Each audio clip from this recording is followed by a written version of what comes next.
Hello there, RPG Limit Break, and welcome to a special late night edition of the Dragon Warrior Randomizer tournament race here between Couch 23 and Vriaeliss. This is a 2-2 matchup, so the winner of this matchup will go on to the bracket stages. I'm Ryguy3745, and tonight I'm joined by my co-commentator Squeeq. How's it going, Squeeq? Pretty good. Nice way to end the day, getting some Dragon Warrior Randomizer in. Cannot complain, right? We've got two kind of newer runners, but Couch 23, certainly no stranger to video games. Quick look at SRL shows he has a vast list of video games and randomizers that he plays, so he knows his way through randomizers for sure. Vriaeliss, a little more familiar to the Dragon Warrior community. He's also run a whole bunch of these. He's also competed in the NES Cathalon about a month ago, where they had to run 10 NES games back-to-back, speed run 10 NES games back-to-back, so he can get himself through a video game as well. So we should have a really good race here for that last bracket spot, or a last bracket spot. And right now we're getting to see, as you can see on your screen, the tracker for their starting stats. It looks like Couch is going with strength and HP as a build, and Vriaeliss is going for strength and agility. A lot of red stats to start with, but a strength of 9 isn't the worst way to start, thankfully. Yeah, 9, you're doing okay. You can take out certainly obviously slimes and red slimes and drakies, maybe a ghost. So they'll have some options. It's kind of nice to see the divergence right away too at the build. Strength HP versus strength agility. Couch is going to be gaining some extra HP as we go through the levels, whereas Vriaeliss is going to end up getting more agility as we go through the levels, and we'll see if that means one runner or the other gets to go earlier.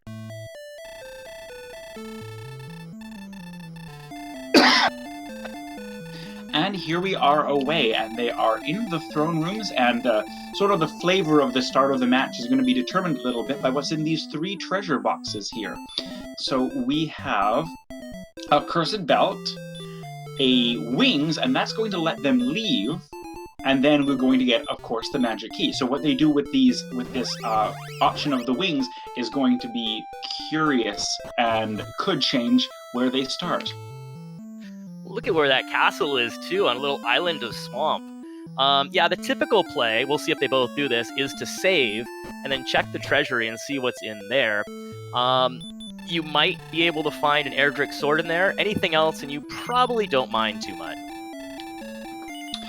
Oh, and they can't get out of that swamp because they don't have enough hit points to do that, and they have no way to heal. So this is going to be a pretty painful start.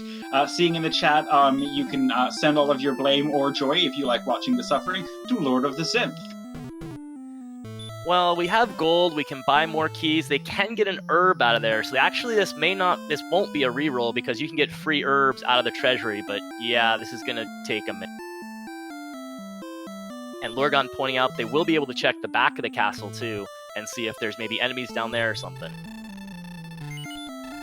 Yes, easy enemies in the back of the castle, or away, if there's the swamp cave, they might have a secret exit to get somewhere a little bit safer than the immediate death swamp outside. Yeah, that key in the treasury really saves them. First of all, you can see it's letting both of them open up the back of Tantegel and buy more keys, but also they'll be able to go in, get an herb, get a key, walk out of the castle, walk back in, get an herb, get a key. It's not the fastest, but it'll get you out. Ooh. We're hoping for easy enemies, and it's a rogue scorpion. Well, at least it has stop spell, but that's not really going to help them at this level. So we're going to see Couch going into the basement and find out if Vriaeliss got particularly unlucky, or if this is just a bad place to be. I can't quite tell where they are. Oh, and a red slime. So that's that gives us a possibility. Okay, yeah, red slime's underneath where there's no swamp. You just need 3 of those guys to get to level 2, and we might get something to help us get out of the swamp. Oh, and it looks like it is swamp north based on the direction that Couch is going, that is straight down. And as long as Couch can avoid these enemies, this might get him somewhere useful. Ooh, both finding Druid Lords, though, that's not going to work.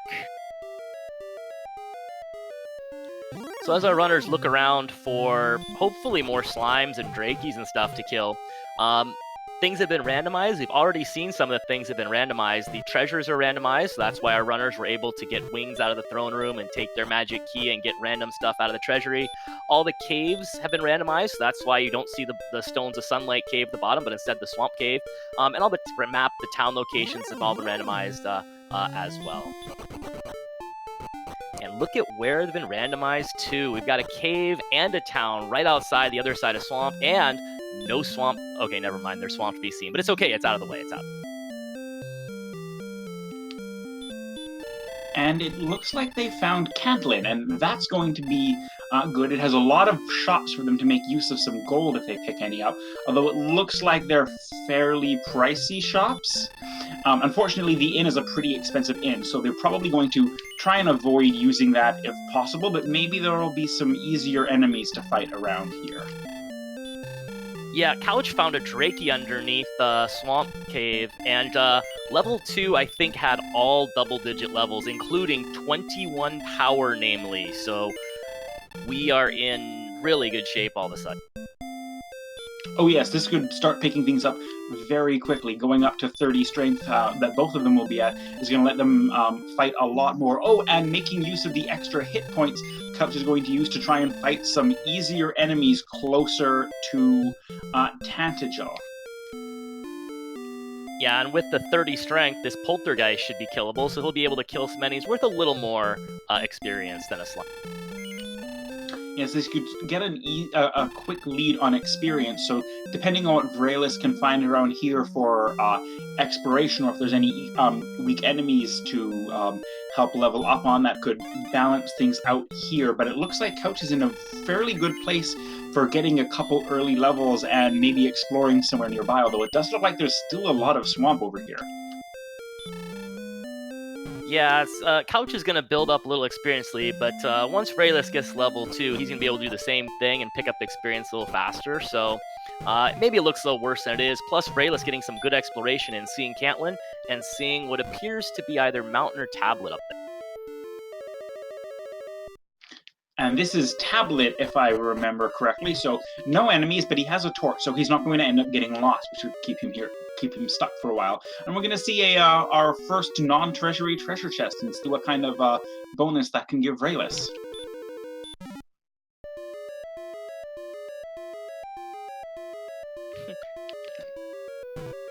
And it's an herb, which actually will help you get out of the swamp back home, I guess. Yes, getting those herbs is going to help if Vriaeliss runs into something on the outside that he can't handle, which is likely still at level 1. He's probably going to want to use one of those herbs to get out of the swamp and start fighting these easier enemies like ghosts out here, unless he decides to try and find a red slime or a Draki in the bait. Yeah, when he gets sent back, definitely. I think for now, since he's on Swamp Cave, and since he doesn't see any swamp here, at least not in his way, he'll probably keep exploring Swamp Cave. But yes, when he gets back to Castle, that herb will be very helpful for getting out and doing pretty much what Couch is doing, killing these enemies like the Drakema, worth that 20 experience, 25, and I think Couch has a town up there, doesn't he? Yes, Couch has another town. As soon as he... Oh, this Drakema put him to sleep. Swinging at... Oh, this is very, very close for Couch, and manages to squeak by with a victory. That'll let him get up to that town. Well, he gets another nice level with a bunch of agility. So far, by the way, with the difference in builds, it's looking like we have a lot of agility and not so much HP, so early advantage to Couch with the strength HP build. Couch finding Garenham, and with keys, he's going to have access to the back 3 chests plus a cave. That's going to be a lot of good for Couch. Anything could be in those chests. Almost pretty much at this point, any cave is a good cave to know the location of, especially if it's an important one for later. And he has this little lineup on it. So he finds a fairy water, he finds the fighter's ring, so that's good for another 2 strength, and he gets another gold. Yeah, also on the other side, Vriaeliss getting much worse luck with these early enemies. The ghost has hurt more, apparently, so Vriaeliss having a tough time getting level 2. Again, once he gets to level 2, he'll be able to do a lot of the things that Couch is doing, but unfortunately having a tough time.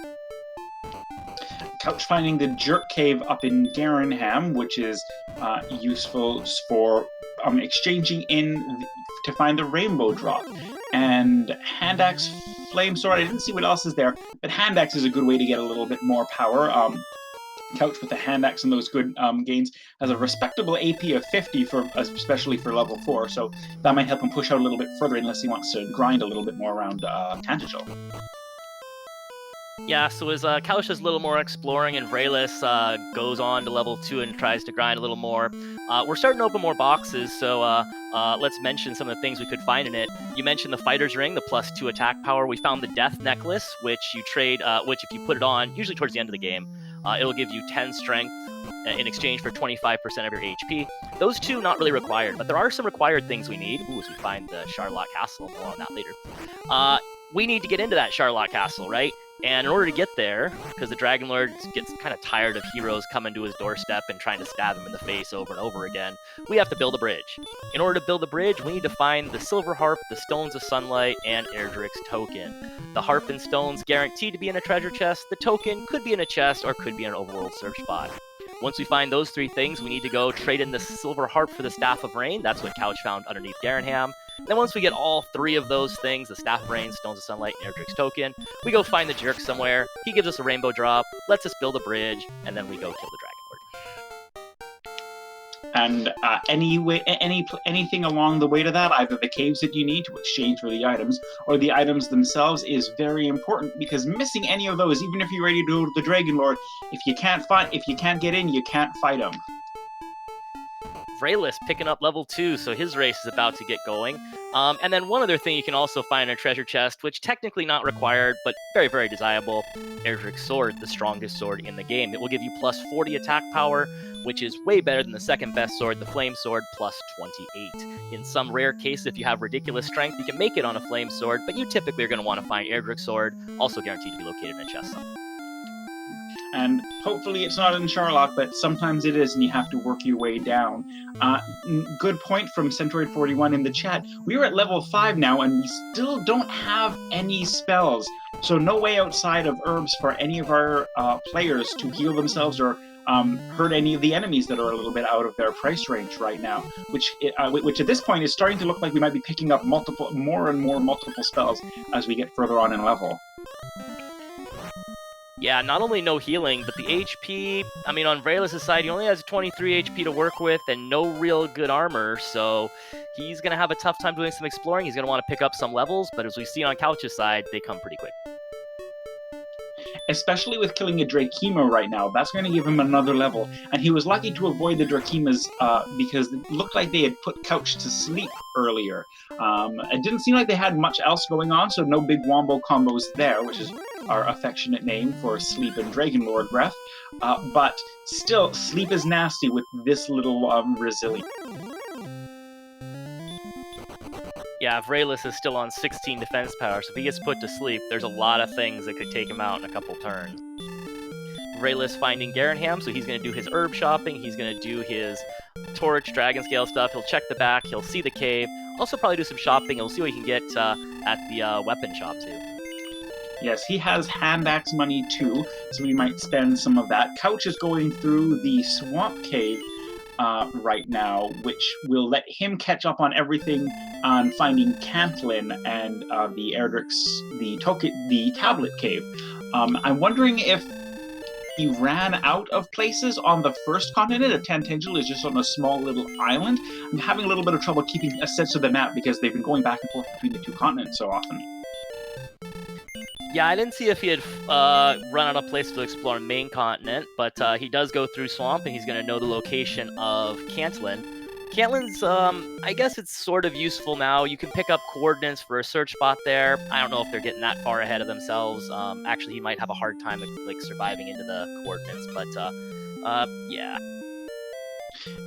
Yes, because he would only be able to take in as many herbs as he can carry, and he doesn't have a lot of hit points to come in, so it could be a little bit, it could be fairly taxing in order to pick up the coordinates, but if they do end up being very close, that could end up being a really big bonus. Yeah, and since we've got coordinates and possibly, no, he's not, is he maybe? Anyway, in addition to the treasure chest, there are 3 overworld search spots you can check. There's a man in the south of Cantlin, the town that Couch is in, that will tell you coordinates. He's behind a key door, and you also have to step over a bunch of tiles that do 15 damage to you. So it's a little tough to get to him, but he'll give you coordinates to a spot on the overworld you can search. In addition, the Town of Coal has a spot you can search, and Hawksness has a spot you can search, but the Hawksness tile is guarded by an enemy. One of these 3 spots guaranteed to contain Erdrick's armor, the best armor in the game, maybe the best armor in any RPG, period. The other 2 could have the Fairy Flute, or Erdrick's token. We need the token. We don't really need the Fairy Flute. Or those could be in chests. So our runners are going to want to search out those 3 search spots to get definitely the armor and possibly the token. And 1 cursed belt in a chest, I think that doesn't give us any concrete information, or does it tell us that 1 chest has either the Fairy Flute or the token in it? Yeah, the Curse Belt, so if the token and Fairy Flute are in a chest, they'll replace Curse Belt. So when we see the 1 Curse Belt at the beginning, all that tells us right now is that one of the token or flute is not in a chest, but we don't know which one, and we don't know where the not chested item would be. So it's possible that there are no coordinates, it's possible the coordinates of the Fairy Flute, we don't know. Oh, and Vriaeliss making use and validating the seed by searching the Sparkover Bridge, our name for any bridge that goes to just a single tile by itself. And he also sees Sharlock. Ooh, Couch has a cave he finds called Bonus Cave. He'll get a freebie chest here. And finds the silver harp, so he'll be able to trade that in for the Staff of Rain, which I believe is just behind Garenham. So next time he's around, he'll do that. There's not really any big rush. He doesn't get anything particularly material out about it. Golems with Hurt, that will be good for later, because Hurt isn't particularly damaging.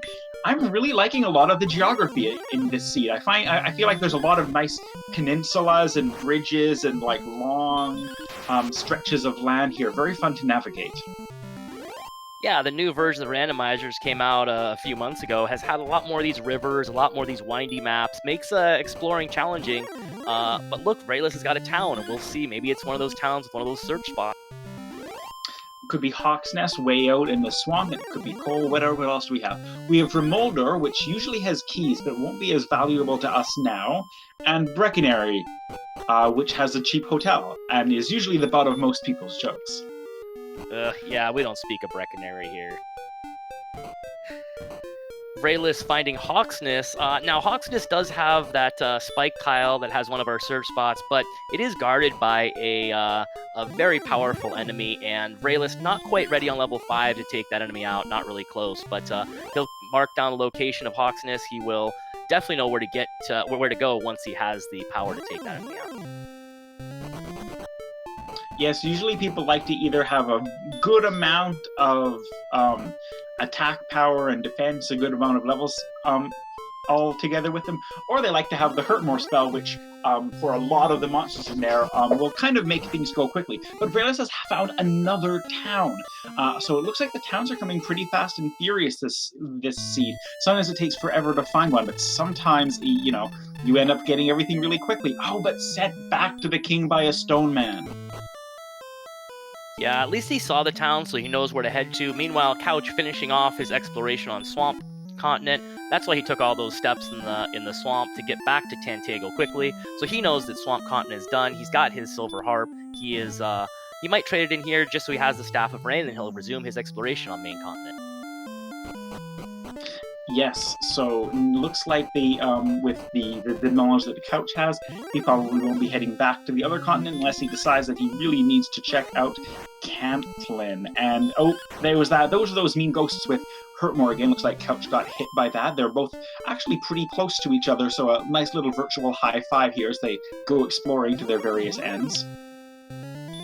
Yeah, you know, that death from Couch's side, it doesn't cost a lot of time. He was right outside the castle. He didn't have a ton of gold, but it's kind of insulting when you're on level 6 with 44 agility. You get back attacked by a ghost and it breaks out the hurt more. Like, that'll get you to roll your eyes a little bit. But Couch is back up and he's going to get his Staff of Rain, and he's back on his... Yeah, good to exchange that Staff of Rain pretty early. Make sure you don't end up forgetting about it later. I know if the race ends up dragging out long, sometimes you can get to a point where you might even forget where the early caves are if you don't draw maps. I know some players like to draw maps, and some players aren't big on the cartography.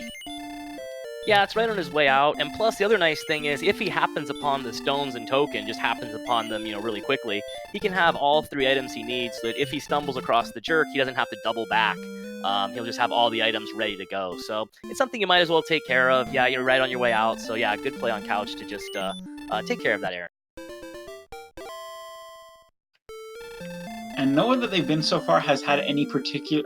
We haven't seen the silver shield, which is one of the primary items that people would do a gold grind for because you can never find a better shield. You can only find good armor and swords. So that could be useful if they find a silver shield to do a gold grind for, because I believe one is available in the castle. But if they don't find any silver shields anymore, if it turns out that the only town that has them is way in the middle of nowhere, we might just have them having to show up with the same large shield that they're wearing now. Yeah, we can. Yeah, there is a gold grind available. There was gold in the Tantegel treasury. We'll see if either runner opts for it. Oh, geez, Couch, another kind of insulting one there. The excellent move dodge, followed by the DL2 breath on the droll. That is Randomizer being a little mean to him right now. But our runners, we'll see if they opt for a gold grind if the opportunity presents itself. 46 agility is okay. Defense power is okay. They might decide large shield is enough, but yeah, we'll see as it develops. Just noticing golems with sleep and hurt, which is, especially if they get further into the game, that's probably going to be just a time waster. But the wizard also has sleep, so that's 2 Sharlock enemies that we know have sleep, and that's not really. No, wait, maybe golems aren't in Sharlock. They're only a spike tile enemy, correct? The golems can be in Sharlock, but the golems have relatively low agility, so they're one of the easier ones to run from. Similar to the wizards have lower agility, you can get away from them, but yeah, they both could show up in Sharlock, and it just could be annoying if they put you to sleep. Thankfully, the golem has hurt, so he probably won't punch you to death, but that can be annoying if you're trying to dive Sharlock and you just get slept locked for 3 or 4 turns. You gotta wait.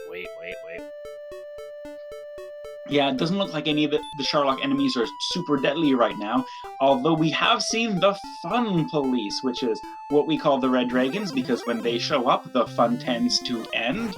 So far, it just looked like it was happy to chow down on Couch and send him back to the castle. Flameburger asking how the runners can get to level 6 really fast. Yeah, as Lorgon has in there for you in the chat, the experience requirements are a little lower. Plus, on level 2, they got a really big power boost. I think it was 21 power or something. So that let them jump right to the mid-game enemies, and that let them pick up a lot of experience really quickly. Our runners have been hanging around level 6 for a while now because they've been working on more of those quest items, the errands, exploration, that sort of thing. Picking up experience where they can, but focusing more on looking for items and finding towns and such versus the experience. Yeah, it feels like there's been a little bit of an awkward spot. Either the enemies that they've been finding are so weak and so easy that they're not providing that much experience for them, or, speak of the devil, Vriaeliss gets another one. Spawn speed 5, hit points 3, still no spells at level 7, and even going to check the spells to make sure that he didn't miss anything. Got a kind of interesting divergence here. Couch is taking care of the errands, and he looks like he's going to check the coordinates, because he knows Swamp Continent doesn't have anything else. He's going to check the coordinates. If he gets an Erdrick's armor, or even a token, if these coordinates pay off, his strategy here is he wants to get all the errands done. He wants to get to that dedicated grind phase. He knows he's going to give up some experience right now, but if he gets the dedicated grind, he could make that up and more while Vriaeliss is trying to finish these errands, is what Couch is thinking. So it's a very interesting divergence here. Yes, banking on not being able to catch things later or getting things done quickly, because the amount of leveling that you can get done when you're really on your dedicated grind is so fast that if you can get there quickly, that can give you a big leg up on somebody that managed to grind a little bit earlier. And 50 leagues north and 98 to the west, that's almost guaranteed to be a princess required seed, which means that Couch is going to have to go into the swamp cave and actually fight something scary at some point. Yeah, that's going to be tough to count. Ooh, Vriaeliss has found coal. He's going to check the first of our search spots, and it's the Zonk prize, the fairy flute. Fairy Flute, not the worst zonk in the world. It's possible that you could use it to put a nasty golem to sleep if there's one at a spike tile that you want to fight. But it does take 8 seconds, and it also isn't the Erdrick's armor, which is what everybody wants when they check one of those shops. Yeah, exactly. You want to see the Erdrick's armor. You take the Erdrick's token. I call it the Zonk prize because any runner, when they search that first search spot and sees the Fairy Flute, will roll their eyes. Oh, great, cool. It does have uses. You're absolutely correct, but man, we could have had something better. That also means that if Couch makes a play for those coordinates, if he rescues the princess, I think he's trying to see if he can walk north or west. He might be thinking this might even be on Swamp Continent, which would definitely make princess required.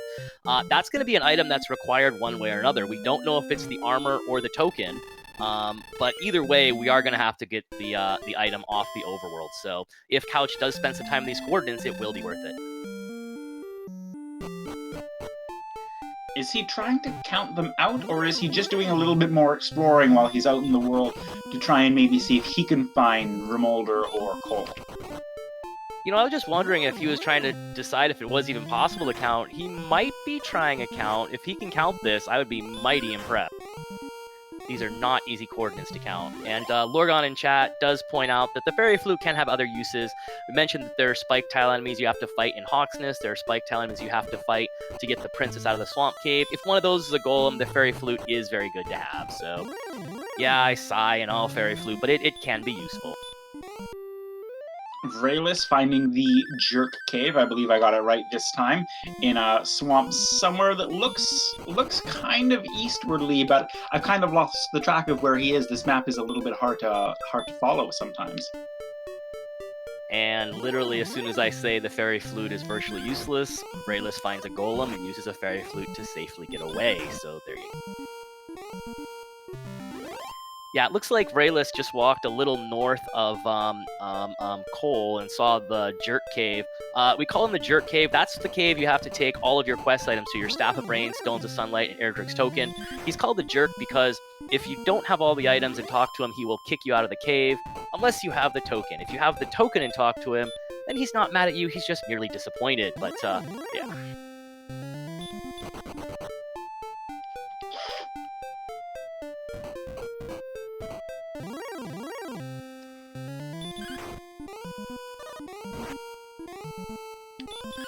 Yeah, no, I think Couch might be getting a few levels out here in this desert, because he's been using his herbs to keep his health high and going back, and it's very close to Garenham, and the encounter rate on deserts is the fastest encounter rate that you can find in the game, and if the enemies are ones that he feels confident fighting, then this might be a good place for him to see if maybe the next level, because he hasn't had any spells yet, will give him a heal spell or a hurt spell, ideally hurt more, because he probably wants to go for those coordinates, knowing how far away they are, but knows that at his current levels he doesn't stand a chance on anything in a spike tile.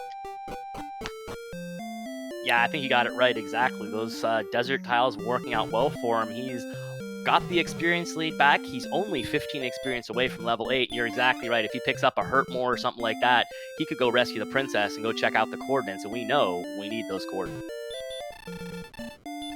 Yes, for whatever's in there, it's going to be required to get through. Oh, and Couch did get the next level. Power 20, response speed 10, hit points 9, magic 7, and has learned a new spell of Stop Spell. So, useful against sleep, but that 20 power is definitely going to make at least this grind go a lot faster. Wow, that's our second 20-plus power grind in 8 levels. That's yeah, he'll like that. He'll be disappointed when he saw the spell message on the level up. He'll probably be a little disappointed to see that it was just Stop Spell and not one of the more spells. But yeah, 20 power, that'll do. Correct me if I'm wrong, but that's slightly higher of a jump than in going from the Flame Sword up to Erdrick's Sword. So putting it in that perspective of how much of an increase in attack power it is, sort of lets you know how big those big double-digit level ups can be for you, giving you that many more options of what you can fight and kill. Yeah, actually, you're right. It's more than the Flame Sword. That's the equivalent of if you have the Broadsword and you find Erdrick's Sword. It's that equivalent. That's a pretty massive game.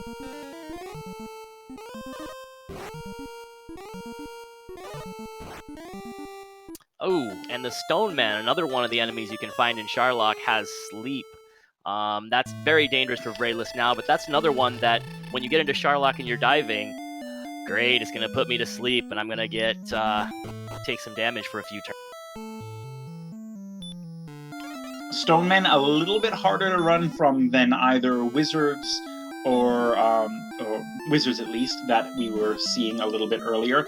Although the upside is that Stonemen have almost no resistance to the sleep spell, so if you have a few more magic points to burn, throwing a sleep spell on and then running might help you get out of there with a lot more resources than if you try to run away and you failed and end up getting put to sleep.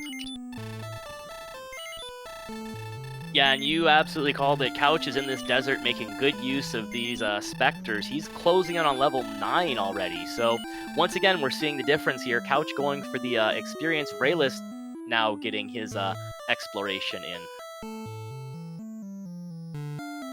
Yeah, being able to notice when you have a good spot to grind is definitely a nice veteran, something that you get once you're more and more familiar with the randomizer, to say, hold on, I want to stop here. I'm getting a lot of encounters, and I can kill them all, and I can get a lot of experience, and that might be useful to do right now. And Couch is making use of that at this point, and hoping to get hurt more, because once you get hurt more, you get heal more. It extends your range, and it also means that with hurt more especially, you can grind while you're just walking around, because so many of the enemies that you fight, you don't have to be as afraid of.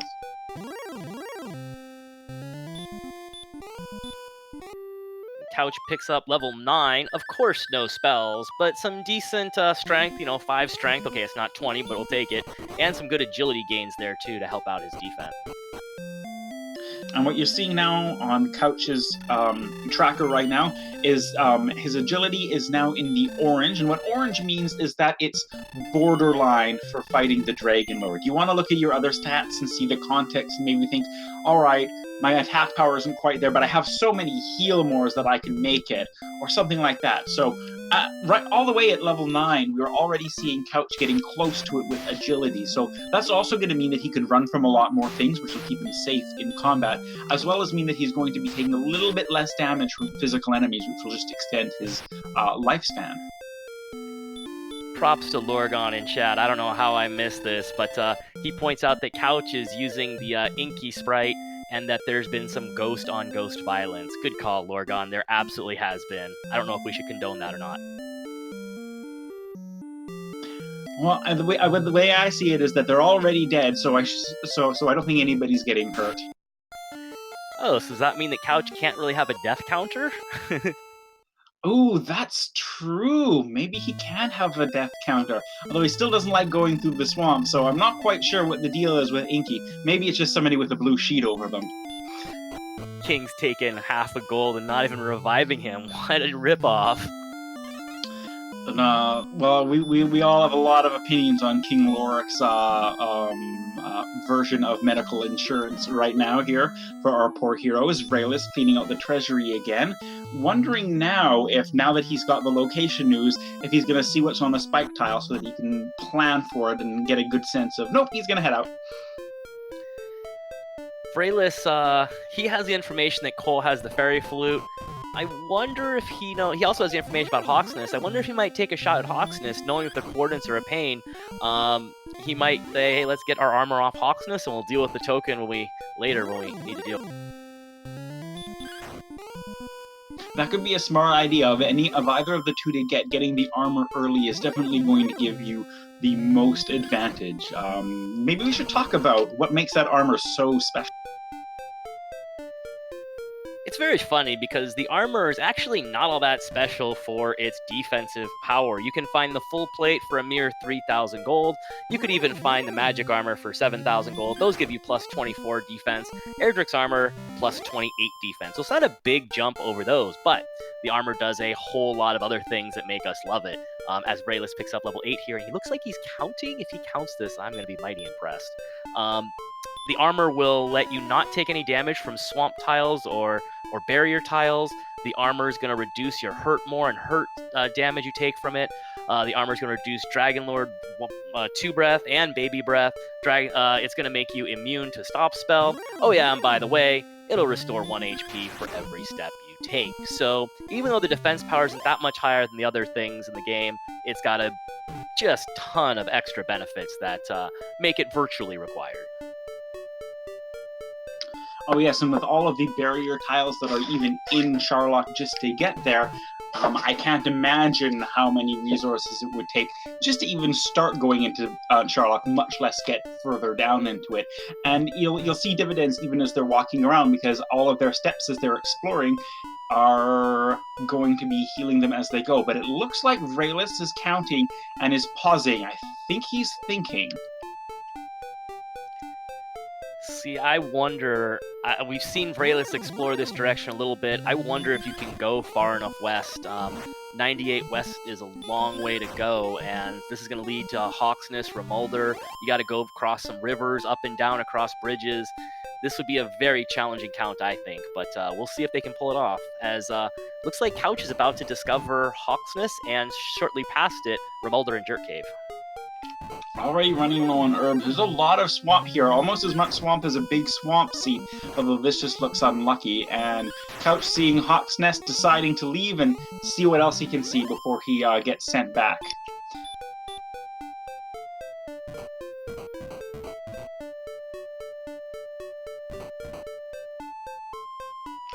Oh wow, getting away from a golem that put him to sleep just in time to die in the swamp without any hit points left. All of this swamp tile is not playing very nice with our poor Erdrick's armorless players. Yeah, they would really love to have the armor, I'm sure, just so they don't take damage from the swamp, if nothing else. Vriaeliss thought about it at Hawksness, decides he doesn't quite have enough. Yeah, he would need to hope there was something on that spike tile that light casting spells a lot. He could get a stop spell. I kind of agree with him. I think he's still a little ways off. Yeah, getting a couple more spells would definitely make it worth it. I mean, personally, I would probably go in and scout to see which they are. Knowing it's a red dragon versus an axe knight definitely changes when I would try and approach it. But since he's doing his count, he doesn't want to risk taking a death anywhere, because we can see those pauses. I can imagine him, counting out on a piece of paper, or if he has an app or something that he's like going up number by number to make sure that he's in the right location. Oh wow, he's still got the count going, so I'm sure he will have landmarked Hawksness at least, and probably landmarked a couple things on the way. So at least, even if he gets picked off here, he'll be able to resume his... Still just don't know, and he'll be able to probably landmark Cole too.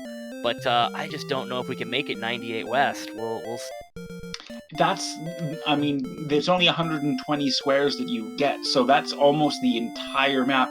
But it did look like Tanager was on the very east coast of the map, so this might end up being possible, because it feels like he's gone a fair amount west. But I'm not the one that. But I'm sure I can't count 98 while I'm playing this game. So we'll have to see how well Vriaeliss is doing it as well. Also dealing with the pressure of being in the race. Yeah, I don't know if I could count 98 West straight across, and he's had to go up and down bridges and across rivers and such. Man, major props for going for it. If he pulls this off, it could give him a huge advantage, especially because we know it's a required...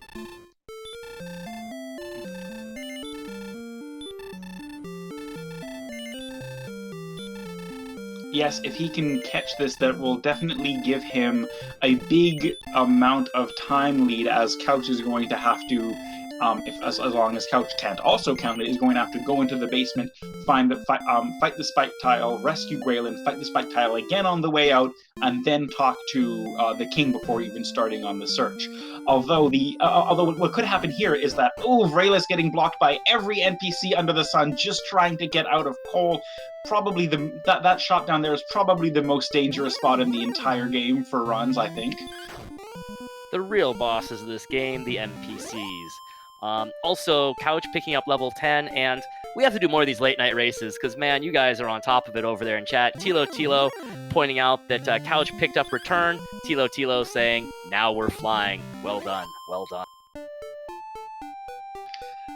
getting return with the low spell levels and the high amounts of stats that they have now is going to make sure that none of these runners are going to have to do one of the walks of shame, hiking back from Sharlock if they forgot wings and don't have the return spell. That's another one like the Fairy Flute, though, where you see the message on the screen, you've learned a spell, thou hast learned a new spell, and you go, oh, I'm going to open up my spell, but I can't, what am I going to get? Oh, thanks. Yep, return probably one of the least exciting spells to pick up. Stop spell, not so bad, and they've seen a lot of things with sleep, so they could do worse than that, but definitely not those big hurt and heal and hurt more and heal more that they've really been missing, not having any way to heal themselves, and having a decent clip of magic power at this point and nothing to spend it on. Yeah, they definitely both have their uses, but you're right. At the same time, it's not like anyone's jumping up and down celebrating the appearance of return. Oh, ETAP, that's awesome. Some mad Breckenary tier spellbook territory. We're going to do more midnight races now. This is too good. Yeah, all the fun comes out at night, and oh, looks like something's happened with Vriaeliss's stream, at least on my end. Vriaeliss paused somewhere, possibly doing the count, and then the world ended.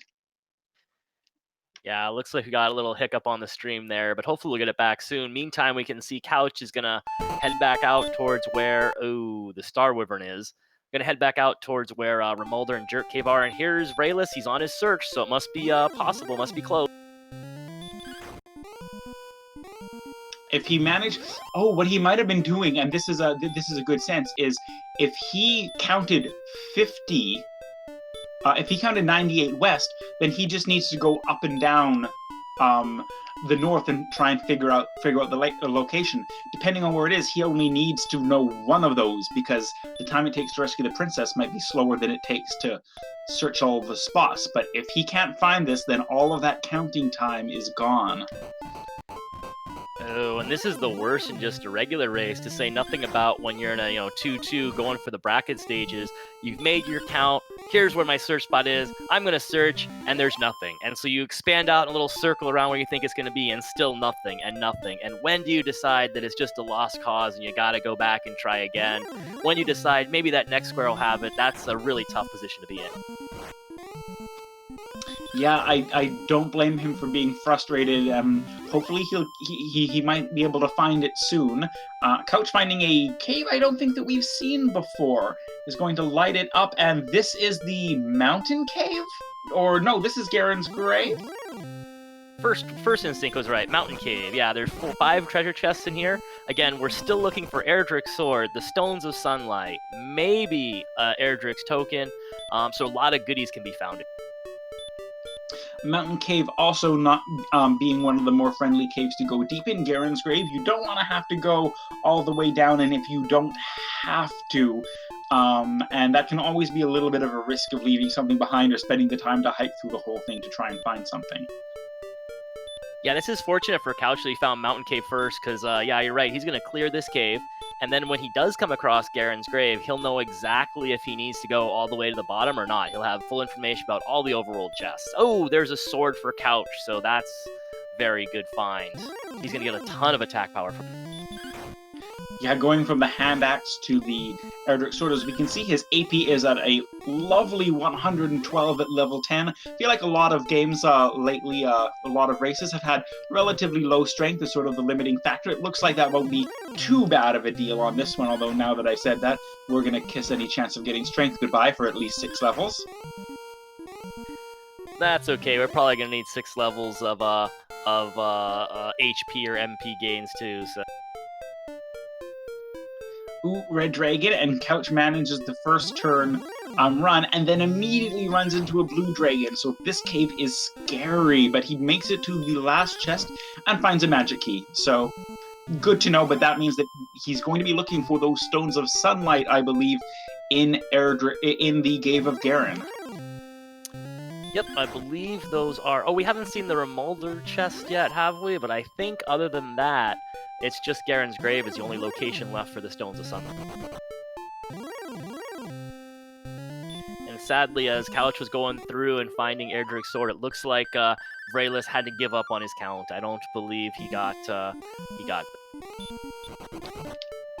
That is going to hurt a lot. The amount of time that he took hiking out to try and find that is... He did fight a few enemies on the way, and I know that he explored a few areas, but missing all of that is really, really painful to have to deal with. Especially when you're in a 2-on-2 race and you know that everything is sort of on the line, and you're sort of... And maybe Vriaeliss was taking a risk, thinking, if I can make this count, then that's going to give me that much more time, because for sure, nobody would try and count this. But unfortunately, that might be a big hit to him. Yeah, and even worse, he found Garen's grave, but before you get very far in it, the red dragon kicked him right out. And yeah, Lord of the Synth, Tablet Cave was over by Cantlin on Swamp Continent, and Frisco Steve's right, it was an herb or gold, something uninteresting. Our runners are now sort of stuck in a weird kind of limbo, because they don't have any means of healing themselves, so trying to grind on a spike tile isn't going to go very well, even though they have enough attack power and defense power and agility to make it probably feasible, but they don't have any way to heal themselves, so that's not really working out for them. But at the same time, any of those spike tiles might be too tough for them to take out, so it's hard to figure out where they want to go right now. Yeah, I don't... ooh, Couch is going to get level 11, and there's some magic in there, and oh, we're ready for Spike Tile. Oh, here we go, yes, Hurtmore at 11. It took a while to get there, but now they have the big spell, the Hurtmore Fireball, able to take down most of the enemies in the game in a single cast, and almost all of them in 2, as long as they're susceptible to it. And that's going to be giving Couch all kinds of experience, as he's going to just chew his way through pretty much anything that comes at him. Vriaeliss finding a red dragon, though. Again, they're just not leaving alone. Metal Slime with sleep, so I guess we're not attacking them anytime soon. Yeah, Hurtmore will be helpful for the Spike Tile enemies. I would imagine that Couch might go back and try Hawksness, because he knows the coordinates are kind of a pain. But Hurtmore, you could get an Axe Knight or Armored Knight. You can take them out with Hurtmore. You could try a Blue Dragon or Stone Man. Hurtmore's 50-50 on them. But remember, you also have 113 attack power, too, which can do some damage as well. Maybe land a stop spell on a Stone Man or something like that. So there's some potential with these Spike Tiles to get Hawksness checked out, or to get that Princess rescued to see what's at those coordinates. Couch killing the Metal Slime, having stop spelled its sleep spell and letting it waste its time trying to cast at him. So that's a nice 255 experience points that he gets right in the bag. But yeah, you're right, that even if they can't take... Even if it ends up being very mean monsters on the various tiles, that at least means that he at least has a chance to look for them. And, oh, here we go! Speaking of the devil, he's found Remolder. Not as exciting as normal, because we start off with keys, but I tell you, if this treasure chest is Stones of Sunlight, we're going to be able to do a lot of skipping of dungeons here. Oh, but it's gold. Still, Couch is not walking around with any armor, and that gold does give him 3,000, over 3,000, so he might go invest in a full plate. That would make the Spike Tile enemies a lot more tempting. Yes, he's right at the point now where he doesn't have any ability to heal himself. If he ends up seeing something that's not going to be taking any magic very well, he's going to want that... it looks like there's only chainmail here, but he's going to want that defense power as high as possible, because even a single turn of survival that he can get on a Spike Tile enemy might be the difference between him getting Erdrick's armor or him getting a ticket back to Lorik. Yeah, and again, I feel like the chainmail is a little underrated. People look at it, whatever, chainmail, 300 gold. But for your 300 gold, you get plus 10 defense power. So, you know, that's not terrible. We would have appreciated full plate, but we could do worse. Oh, absolutely. And with agility as high as it is already, piling on a little bit more defense for that, you're going to start defense breaking a couple of the easier enemies. giving you a better shot at slugging through them if you're not killing them in one shot already, which I think at 113 attack power you probably should be. But it's probably going to mean that for the bigger ticket enemies, if he ends up fighting a dragon or a golem or a stone man at one of those spike tiles, that's going to give him maybe 1 or 2 more hits, and that's going to change the dynamic of that fight a lot.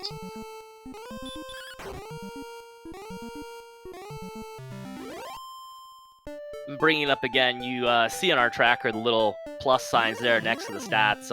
Couch is running the strength HP, Vriaeliss running the strength agility, and that's something that, again, hasn't quite gone Vriaeliss's way. This seed happened to have really high agility, and it looks like it's had lower than average HP, so it might let Couch go a level early because he's going to get those boosts to the HP, whereas Vriaeliss might be on low HP and need to grind an extra level when it comes to it.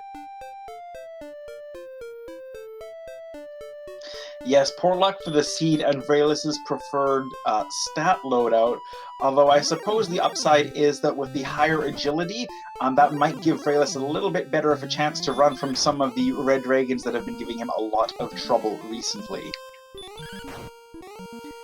Yeah, you know, it's a tough call. Most runners prefer strength plus strength and HP because those are the two real things that are gatekeepers. Usually the Dragon Lord 2. You need a certain amount of strength to do damage to Dragon Lord 2, and you need at least 97 HP to survive, to guarantee survive 2 attacks from Dragon Lord 2. So typically runners go for that. But the strategy, the thinking behind strength agility is exactly like you said. You can run from enemies. So you run from enemies, you extend your exploration, maybe gets you the grind faster because you get your exploration done first. Plus, your defense is going to be a little higher. Maybe your defense breaking enemies sooner too, and that might help with your dive down to Sharlock. So it's certainly not a terrible build, but unfortunately, just the way the stats have come here, it's one that you'd rather have strength HP for than strength agility. But no way for Vriaeliss to know that ahead of time.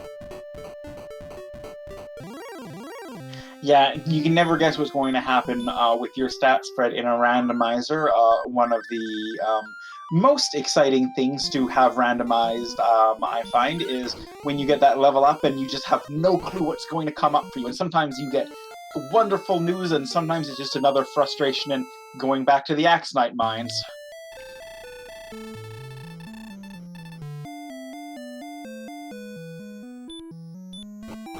Another Meadow Slime on Couch's side. Let's see if it's as brave as the first one. Yes, that first one stuck around for long enough for him to wake up from sleep, stop spell him, and then beat him.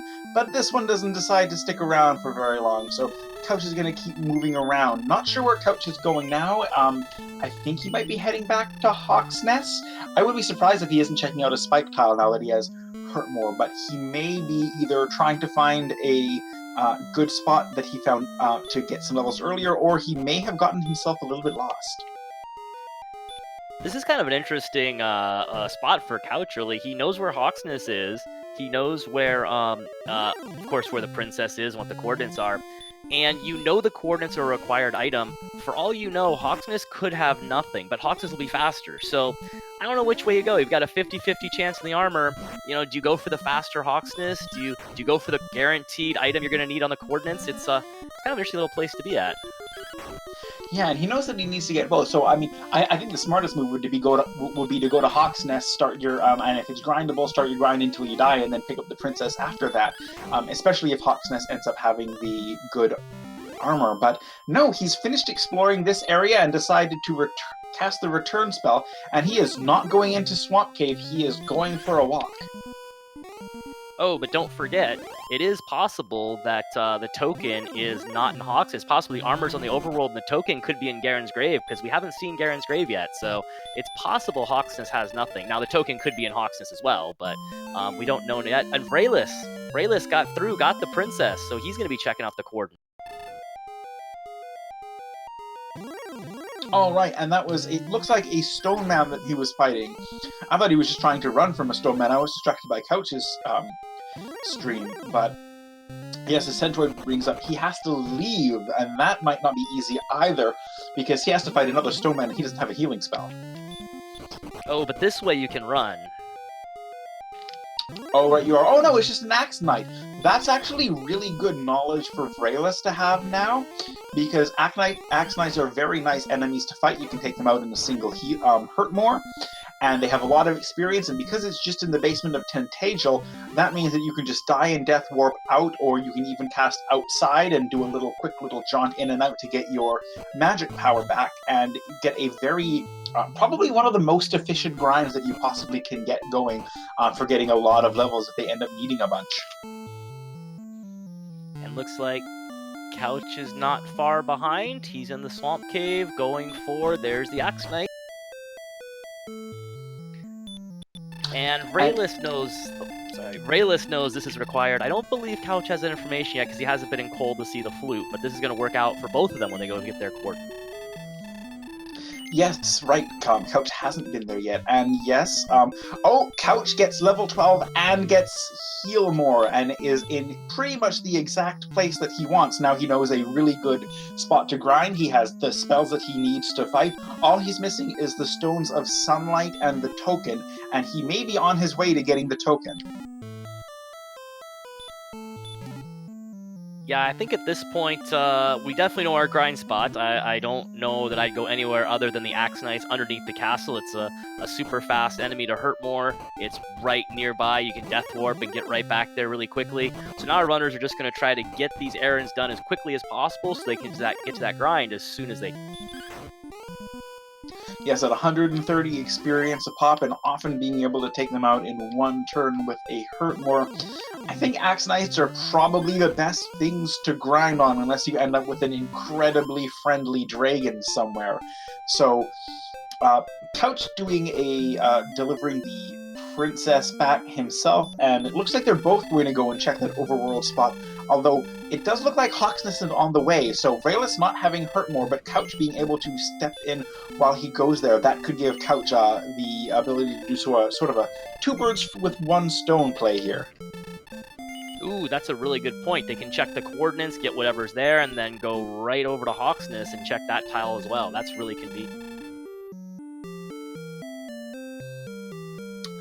Vriaeliss, unfortunately, still picking up herbs to keep healthy. There's a lot of swamp on the overworld, and that's making the lack of healing is making that hurt. But yes, Couch popping in at Hawk's Nest and going to see what he can find there, while Vriaeliss pops in at the inn to finish some more exploration and go to the coordinates himself.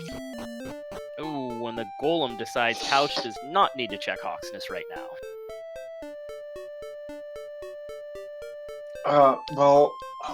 Thankfully, Hawksness isn't the longest walk from Tantagel, but that's still the time it takes, since they're both going to the same place that he's going to have to finish that conversation with the king, leave the map, and then start walking his way out. And Couch is going to use a fairy's water. He does not want to hang around and fight or waste any time in starting encounters when he probably starting to feel the pressure of all of the deaths that he's had in the last few minutes. And speaking of good timing, Vriaeliss is very close to level 11, very close to his hurt more, just as he's coming across this spike tile. But I don't know if he's going to kill anything on the way in, so... Oh, but he's killed these already. Yes, it's casting stop spell, so I think we missed what the knight had, but yes, he's blocked this knight spell, so whatever it seems, he seems to be comfortable with that, although the damage he's doing is pretty painful. Oh yes, Axe Knights with sleep, so that would sort of makes it pretty obvious why he wanted to get that stop spell out so quickly. Ooh, but this Axe Knight doesn't seem very sleepy at all.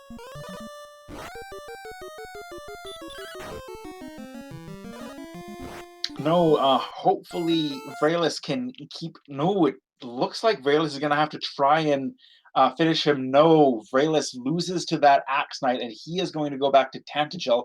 It looks like something killed Couch, because Couch had walked by here just a minute ago. Both of them trying to get to Hawk's Nest and get that kill in, and both of them having a lot of trouble doing so. Yeah, Couch ran into a wizard after using that fairy water, and the wizard was unkind to him. Meanwhile, Vriaeliss got the Axe Knights in the Swamp Cave. If you're going to die to an Axe Knight, the Hawksness one is the one, at least, because he can just walk back here and try again.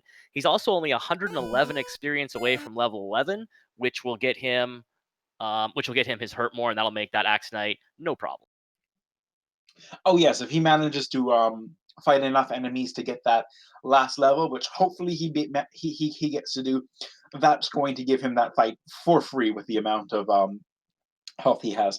Couch, of course, is probably not going to have any trouble. Heal more, hurt more, 118 attack power.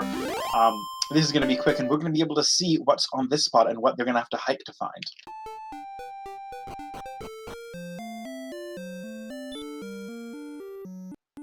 Oh, there was something there. It was the token. The coordinates have the armor. Oh, I feel bad for Vriaeliss now, because if his coordinate count had worked, he would have had the armor like 20 minutes ago. But Vriaeliss is going to go with his hurt more. He's going to get about 22 experience from now. He'll pick up his token. He'll walk on. He'll continue to get to the coordinates, get his armor, and they'll both be looking for the Stones of Sunlight. Yes, and even though Couch has a 1,300 point experience lead, once they start getting to their experience grind, with the speed that they do, that they fight these Axe Knights and how quickly they get experience, that's not that long of a lead that Couch has. If Vriaeliss finds those Stones of Sunlight a few minutes before Couch, this is going to be a skin-tight race. Yeah, the one problem with Vriaeliss is he's still missing that Silver Harp, and he got rudely kicked off of Swamp Continent. I don't think he ever got to the bonus cave there, and he needs to get back there to get to his Silver Harp, and it might take him a bit before he goes back there to search for it. He does pick up level 11. He's going to get his hurt more right on the way to Hawksness, so that's good news for him. That Axe Knight will not stand a chance, and he'll get his token, and he'll get his armor in short order here.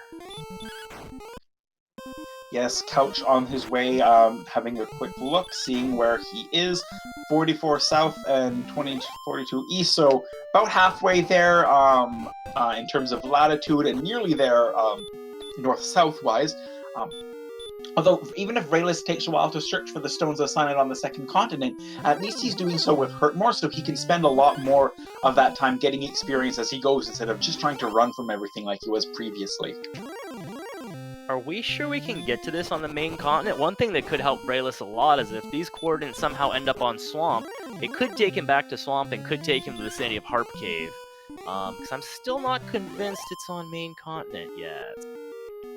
Yeah, we saw him right up against the wall, it looked like, when Vriaeliss was doing his count. So it could definitely be something that he can't access from here and has to go to the other continent to find if that's how it ends up working out. And he has something that he needs to pick up there, whereas Couch seems to have cleared it all out and will just be backtracking and not getting anything new from that. And at this point, it's whoever manages to figure that out first, if it ends up being on the other continent at all. That is definitely one thing that Vriaeliss's count will help them with. He has a general idea of where the coordinates are just from his count, so he'll know for sure. You're right, we saw him up against the edge. He'll have a general idea of where the coordinates are. He knows now. He's seen the flute in Cole. He's seen the token in Hawksness. He knows the coordinates of the armor, so he's got a pretty good idea about where he can find them. So I think Vriaeliss might be actually making a Galaxy Brain play right now. He's going to use his herbs and pop back and forth and grind on this Axe Knight here. Maybe he's doing it to send him back to Tanagel and then take the Swamp Cave out to the other side, because he knows that he can't get there on this continent. And if Couch is looking around trying to find the armor on this continent and is never going to find it, that might end up giving Vriaeliss a big lead. Looks like actually Couch saw a little tiny gap that I hadn't seen that does let you go further west. So he is... Oh, there he is. He's up against the edge, and it might be on the main continent, actually, unfortunately. There it is. He's got it. So it was on main continent after all. I didn't realize there's that little gap there. Oh, just something as small as that, and that's what did it for him. So yes, now Couch can walk through all of the swamp on this map with complete impunity, and is now just looking for the Stones of Sunlight so that he can get that Rainbow God. That's the only barrier that he has. Yeah, that's the one piece of exploration that Vriaeliss has that Couch doesn't. Vriaeliss has seen the grave, and he was kicked out by a red dragon, so the grave is not the most friendly of places. If those Stones of Sunlight are buried at the bottom and you have red dragons that are popping up to stop you, it might take Couch a little while to find the grave, first of all, and it might take him a while to get through it. Of course, the same can be said for Vriaeliss, too. Red dragons are mean for everyone. And it looked like the red dragons only really had the ability to bite you, so no chance of getting in a stop spell and then being able to wither your way through them that way.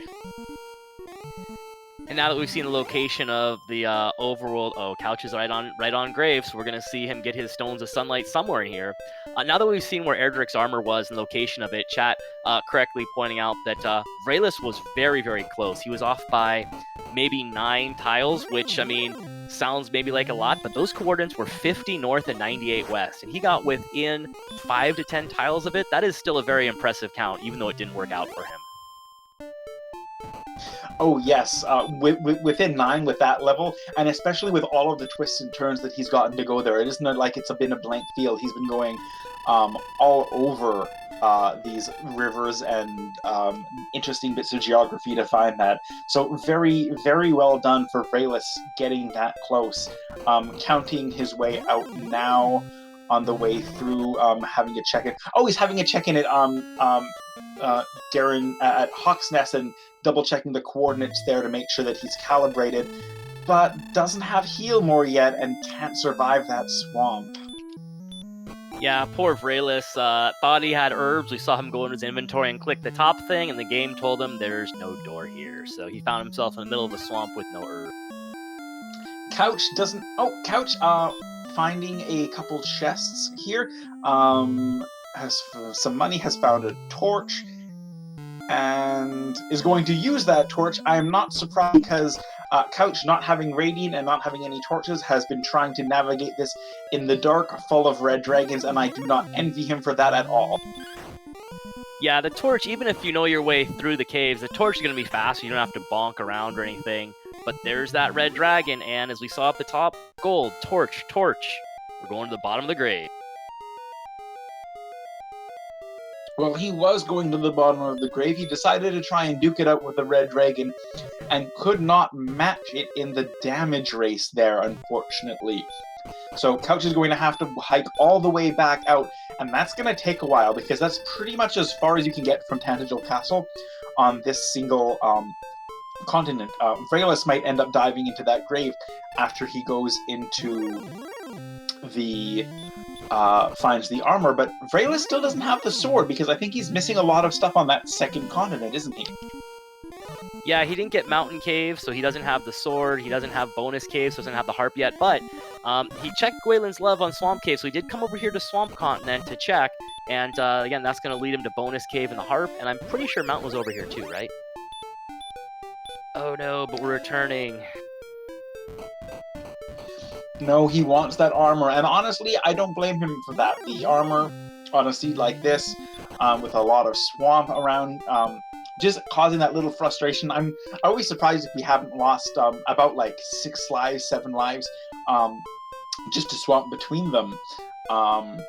So getting that armor is probably something that's enough on his mind, and especially having missed the previous one, that he's probably focused pretty intently on that right now. And considering how good it is, I don't blame him. Yeah, you're absolutely right. I mean, he knows where the coordinates are. He knows that that's the armor. It's just, with the information we have, and of course he doesn't have that information. With the information we have, we know if he just walked a little south, he could have picked up some key items, including the sword, that would have been really helpful. But again, he has no way to know that. Oh yes, absolutely. And of course, now that he has hurt more, the sword, useful as it is, isn't going to be his primary method of attacking, so he has a little bit more breathing room. Couch finding that sword early was huge, though, as getting a 13th level and being able to find the normal hurt spell. So that's not really going to be very useful at this point. Not a lot of things that he's going to want to cast her on, but still padding out his spell list. Yeah, you're guaranteed to get all the spells by level 16. Really, we have all the spells we kind of care about. Maybe the heal spell, if you just need to heal a little bit of HP and don't want to spend all 8 MP. Maybe a repel spell so that you can avoid little encounters. But for the most part, we're pretty okay on spells right now.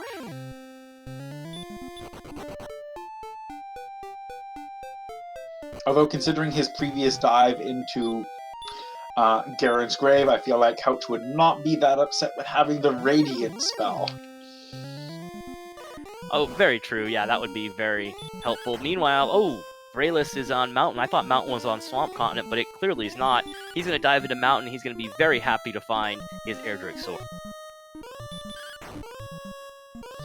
And not only is he going to be happy to find Erdrick Sword, but also these rogue scorpions that were the cause of a lot of trouble earlier, those are something that Vriaeliss can take out now, and he's going to be able to at least gain some experience while he's running through here, and that's going to help him try and even things up a little bit in terms of the experience gap, as Couch is hiking around to get back to Garen's grave and then trying to survive the dragons, and he's not going to be fighting any of them anymore, it doesn't look like.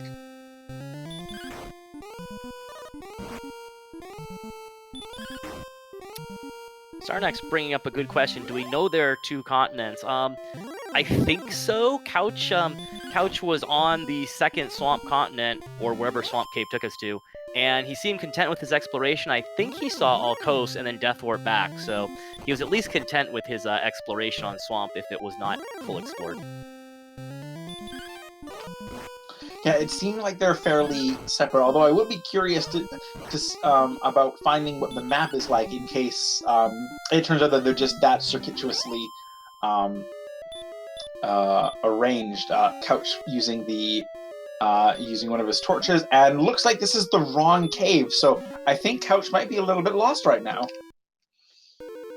Ooh, maybe. Vriaeliss getting his sword, though, so there you go. There's your attack power boost for Vriaeliss. He's up at 118. Yes, looks like at level 13, especially with hit points plus, you have near borderline hit points, near borderline magic points.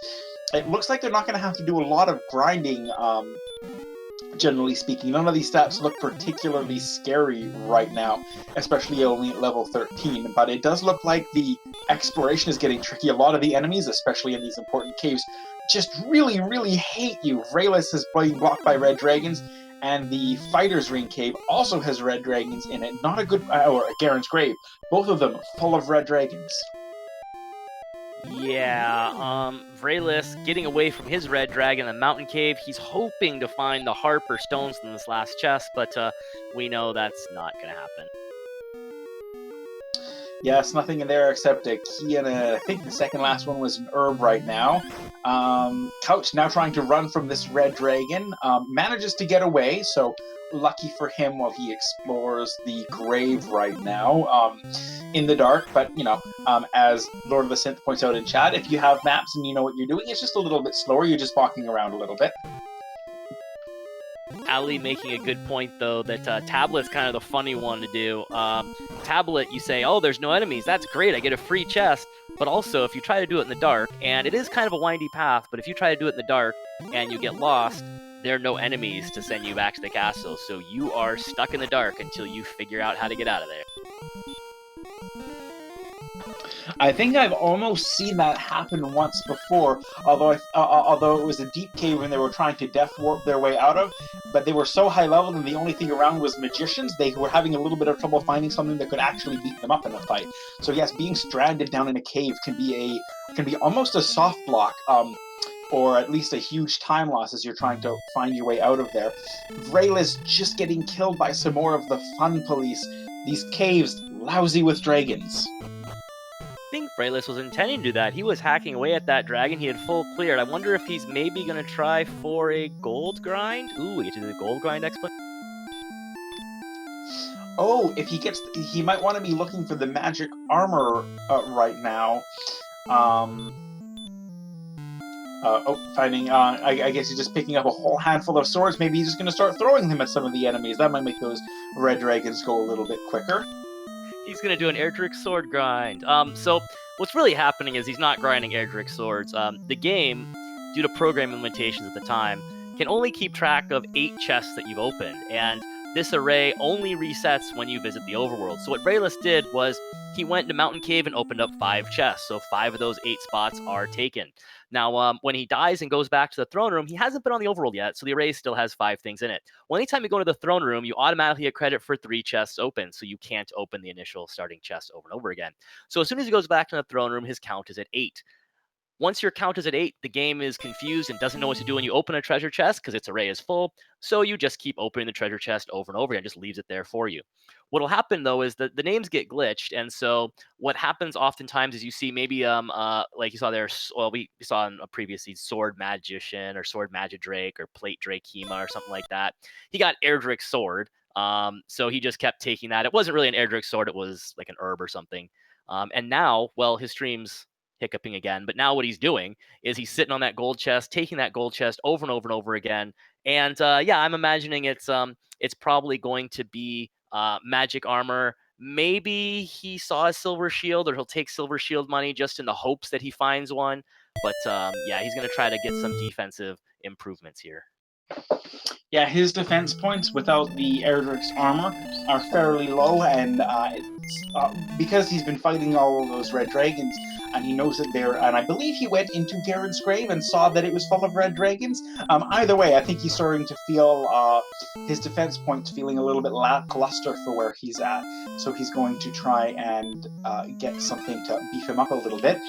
Noticing his gold count just there, he does have 24,000, which does mean that he did grind for silver shield money. So either he saw a silver shield that we didn't, or he's hoping that he's going to run into it somewhere. But I think he's seen every town by now. This makes sense because he has the coordinates. He knows the coordinates have to be Erdrick's armor, so grinding for just the magic armor would be a little questionable. But yeah, maybe he's seen the silver shield in Cantlin. Maybe he's just gambling that Cantlin has 3 shops and will have a silver shield somewhere. Good news is, again, we know this takes him to Swamp Continent, and maybe he'll get his way to Bonus Cave and find his harp, because that would bring him right back into this thing. He'd have all the same items as Couch, and just have a little experience to catch up. Yes, hopefully he'll end up finding that it's watching a runner who's making all of the right choices but just missed that one cave off the corner of the map. There's not a lot of things that are more painful than that. So hopefully Vriaeliss will find that and get back on track. No, it does look like he's also picking up the magic armor. I guess he wants that for on the way to the spot, or I guess he figured that since he has all of this free access to the Alefgard Royal Mint at hand, he might as well grab it just because it's there. Yeah, Frisco Steve mentioning that he did see a silver shield, and there it is in Cantlin. And yeah, if you're gonna go get the silver shield, why not pick up the magic armor as well? It only takes a few seconds, I don't know, 30 seconds or so, to pick the money up out of the chest. So yeah, you might as well. If Couch doesn't end up getting the silver shield, this might be an interesting little bit of divergence in how their tactics are to go further in, because the silver shield, I believe, is 10 more defense power than the large shield, and I think that your formula for defense is half of your agility plus whatever your equipment is. So that extra defense points is going to mean that if Couch doesn't pick up the shield and Vriaeliss has the pop plus agility, he's going to be taking a lot less damage and defense breaking a lot more enemies through Charlock. And if Charlock ends up being full of a lot of mean jerks, and we know a lot of them are either angry or have sleep, this might make a dive a lot easier or a lot less costly on Vriaeliss for resources. Yeah, and I don't see Couch getting that silver shield anytime soon. He's got agility of 80. His defense power of 80 is not bad, but you're right, he's not defense breaking any enemies right now. He might in a few levels, but not right now. Vriaeliss at 86 defense power would already be breaking wizards, star wyverns, and werewolves, and close to a green dragon. When you defense break an enemy, it uses a different damage formula and does significantly less damage, anywhere from possibly 0 to, depending on the enemy, somewhere in the 12, 14, 15 range, but much less than usual. So we've seen Charlock enemies have sleep, and if you get put to sleep and something's doing 2, 4, 7 damage to you, but if you get put to sleep and something starts punching you for 25, well, that's a different story.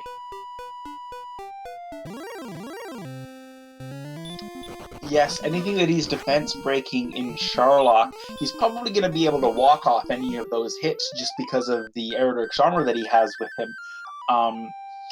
So being able to defense break them, especially if a lot of them do have sleep, as mentioned, also the sleep ones, it seems that he can probably run from. That's going to give him a lot of a bonus. He might get down there with 1 or 2 more heal mores if they're very mean to Couch, and that'll be the difference between a win and a loss a lot of the times. Vriaeliss slaying a golem and deciding to make use of that fairy flute and kill the golem. Immune to pretty much anything except for the fairy's flute, but it does give out 255 experience points. So even though it takes a little bit, Vriaeliss is going to grab that quick bit of power. And that gets him really close to level 13 as well. He looks like he is on the path to the armor. He's only a few steps away, so he's about to get his Erdrick's armor.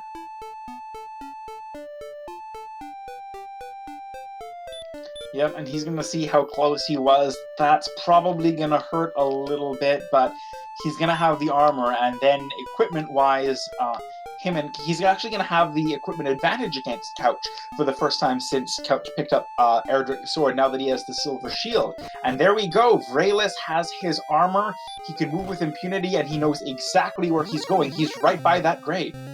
Oh, I didn't realize the grave was right by the armor. That's a nice bit of routing on Vriaeliss's part. The one thing that'll be a little tough on Vriaeliss is he's still looking for the harp, so if the stones are in this fourth chest, he's going to go all the way down to the bottom, look at the fifth chest, hope it's the harp, whereas Couch literally only needs the stones out of a chest, so as soon as Couch gets the stones of sunlight out of a chest, he's going to be out of there. Right. Oh no! Yes, Couch is going to be out of there as soon as he finds it. Vriaeliss is going to keep digging because he wants to find the harp, and he has not seen the free stuff bonus cave yet.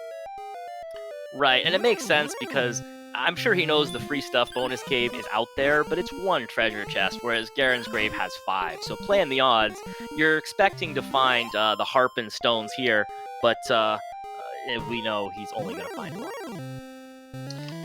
Couch went back into the free stuff cave. It looks like Couch still hasn't found the stones and either does not want to dig back into Garen's grave, or I'm not sure what else. Would Couch be lost again? I feel like I've seen a couple moments of Couch walking into a cave, pausing for a bit, and then leaving. So I think Couch has gotten a little bit turned around.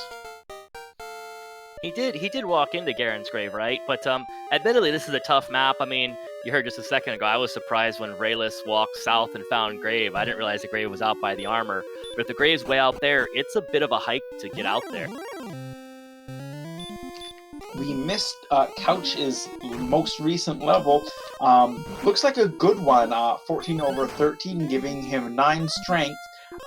Which puts almost all of his stats are in the orange except his agility, which is in the green. Agility, not really the deal breaker stat. Hit points and strength are the deal breaker stats. But Couch looking pretty good for 1 or 2 levels for the Dragon Lord, but he still needs to find those stones of sunlight, which means he's gonna have to go into that grave, and we know how many dragons are in there. He is heading back in the correct direction, though, so let's see. Is it in this fourth chest for Vriaeliss?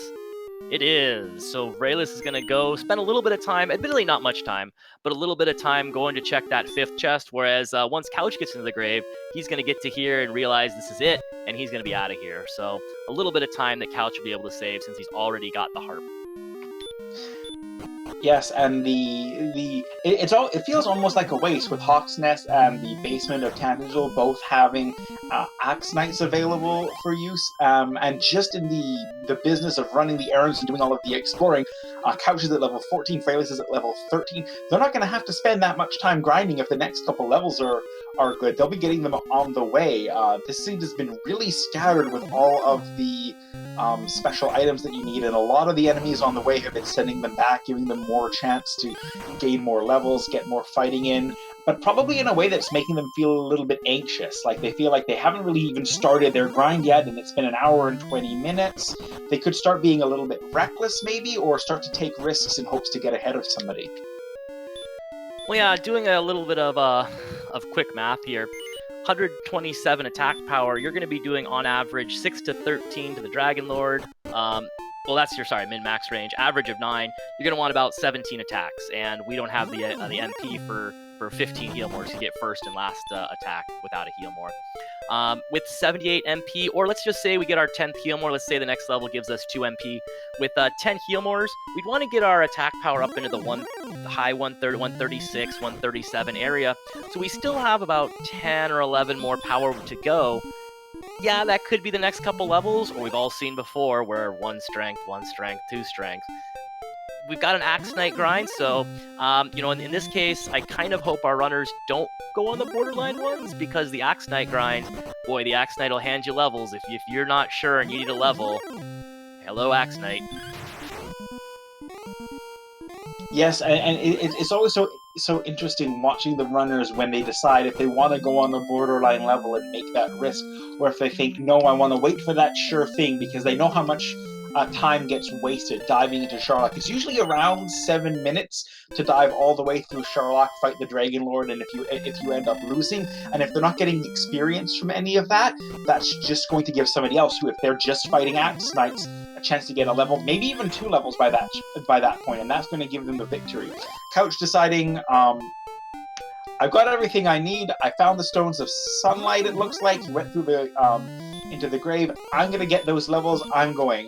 Couch is in go mode.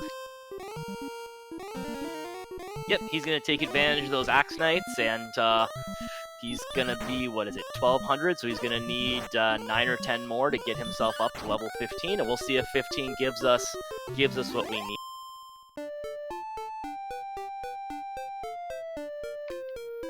Yes, I think it's pretty close to 15. I haven't memorized the experience level ups. I should probably get on that before too long.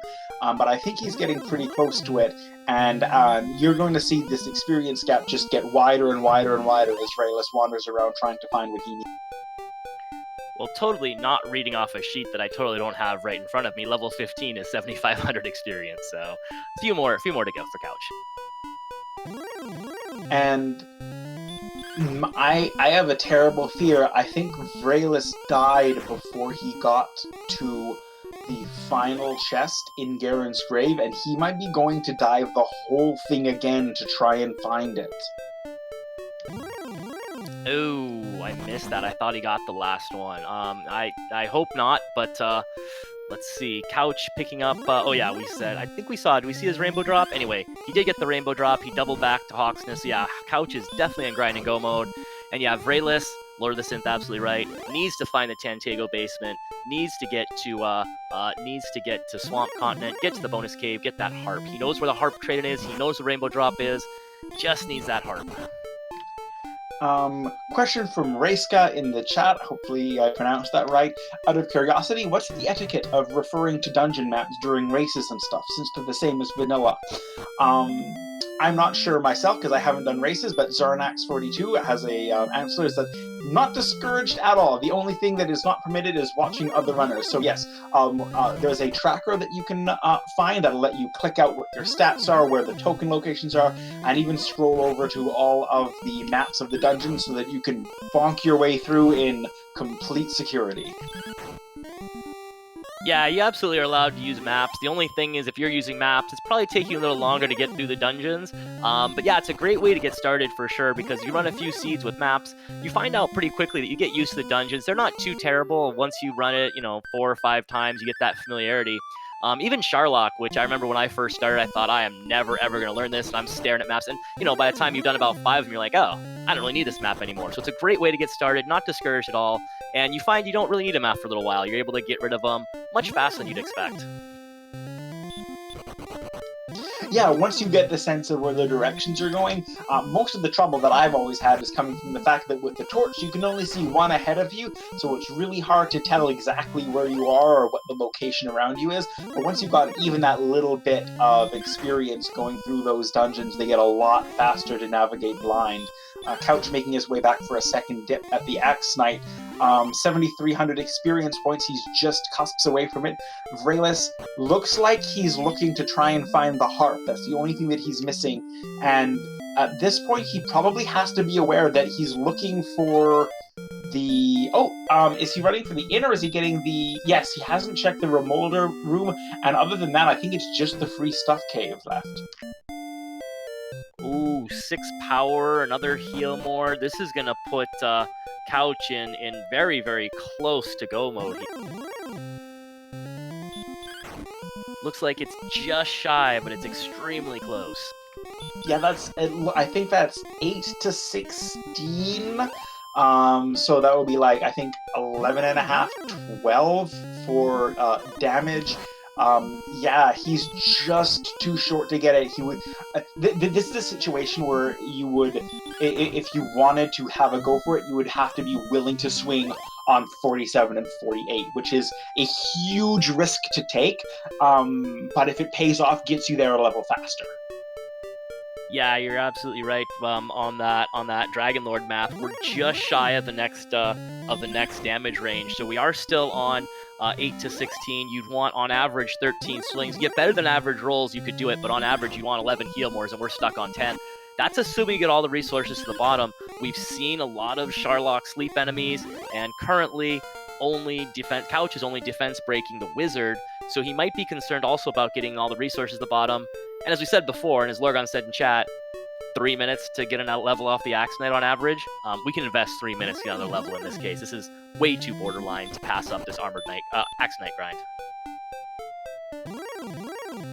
Absolutely, with a grind spot like this, taking that kind of risk is such a huge gamble to make. When, for all you know, the next level could give you everything you need, and that's just enough time to make the distance. You would be halfway down Sharlock by the time you would get another level if you just kept grinding this way. If it did come down to having just borderline magic points, or just enough heals by 1 or 2, that could be a situation where, had everything else been equal, Vriaeliss's ability to defense break more enemies and run away from enemies more quickly might give him the slight edge in making sure that he can get to the Dragon Lord with all of the heal mores that he needs. But unfortunately, with the way it looks, Vriaeliss is going to have to make up a lot of ground very quickly if he wants to stay competitive in this race. Yeah, poor Vriaeliss. He's run into the problem that's plagued many racers, including myself. There's that one item, that one location you can't find. I remember a race a while back. I needed Cantlin for the coordinates to get the token. It's all I need. It's like been an hour and a half. People are finishing. I can't find Cantlin. It turns out that you come out of Swamp Cave and there's this little coast and it had one little jut out where Cantlin was, and you had to walk over there to see it. And that took me like an hour to find it. It's just terrible feeling. This is very similar to what's happened to Vriaeliss. He needs free stuff cave over on Swamp Cave. He's looking everywhere for this harp, and it's just eluding him. And there's just, what can you do? You walk the map over and over and over again. You cannot find this location. It's really frustrating for a runner. Vriaeliss just cast Return, so I think maybe right now Vriaeliss has decided, okay, I've exhausted this continent. It has to be on the other continent that I missed. So it looks like he's finally going to pick that up. Being able to search out everywhere that you need, that's a difficult skill, and it's something that you can only learn from experience. And knowing when you've fully explored somewhere and not running around again and again. Vriaeliss knowing when it's time to cut and start exploring the other continent, good on him. Yeah, I think he's got it narrowed down to exactly where that harp can be. So he'll finally have that. Like I said, it's very frustrating. So good for him to keep everything all together and realize that he needs to go back over to Swamp Continent to find this harp. And also good news for him that 15 was kind of borderline, and Couch is going to have to go to 16. Vriaeliss, with the strength agility build, probably going to have to go to 16 just for the HP, if nothing else. So that was good. If Couch had just a little more stats and was able to go on 15, that'd be another thing that would be against Vriaeliss. But it looks like they'll both probably have to go to 16. Yes, at least 16. The randomizer can be very cruel with these late teens levels. I've seen a lot of them feels like sometimes the levels just slow down when they get there. Something that I noticed that I didn't really comment on earlier is that Couch keeps walking to Hawksnest to do this Axe Knight grind, but there is an Axe Knight in the basement of Tantagel Castle, and so I think any time that he's running out to Hawksnest, I don't think it's close enough to make that a more efficient grind, I don't think. Yeah, this is okay because Remolder's right there. You're right, Tantego will be closer. You could hurt more, maybe even attack a couple of these Armored Knights when you run out of MP and Death Warp and get back there relatively quickly. This is okay, though. It might lose him a little bit of time, but not really significant amounts, I don't think. Vriaeliss finally getting his harp. He's going to trade it in. He knows where to go, but boy, at this point, it's going to take a lot of really bad Sharlock luck for Couch. Vriaeliss has a pretty big experience gap to make up. I've seen my share of bad Sherlock luck, so we can only wait to see what horrors it might have in store for our runners. But Couch definitely having a healthy lead in experience and formerly knowledge until now. Couch not spending a lot of time at Garenham. It looks like Couch has been making use of death warping a lot, considering how low his gold count was. I wasn't sure if his plan was to grind on Axe Knights and save in Garenham so that he could end up, after his grind was done, having enough money naturally to go pick up or be close enough to pick up the Silver Shield if he wanted that. But he's probably going to be diving without any more focus on defensive power. Yeah, looking at 84 agility, I think that's probably good enough. He doesn't want to take the time to do a gold grind for the Silver Shield. Axe Knights give good experience, but the gold is somewhat lacking from them. I think it's only like, what, 100, see right here, 150 or so, 165. It'd take a while to get up to that 14.8, so, you're right. If you naturally get the money, great, but it's probably not in his mind with that, pretty decent agility. Yeah, the natural agility, even with his non plus for his agility seed, is very high at this point. He's going to be running from a lot of enemies in Sherlock without too much trouble. I think he's a favorite for any non-dragon or armored or golem at this point, but correct me if I'm wrong. I'm not sure what the run formula is. Ooh, Couch got a level, and I think he's still pretty borderline. He could do this. He won't have any extra heal mores if he has to burn a heal more on the way down. He did get a lot of agility though, so now he is defense breaking up to the green dragon. But ooh, he can do this. Looks like he's gonna go. Got 96 agility, so now he's even a favorite to run from the armored knight and red dragon too. So that's going to help him a lot to get down there.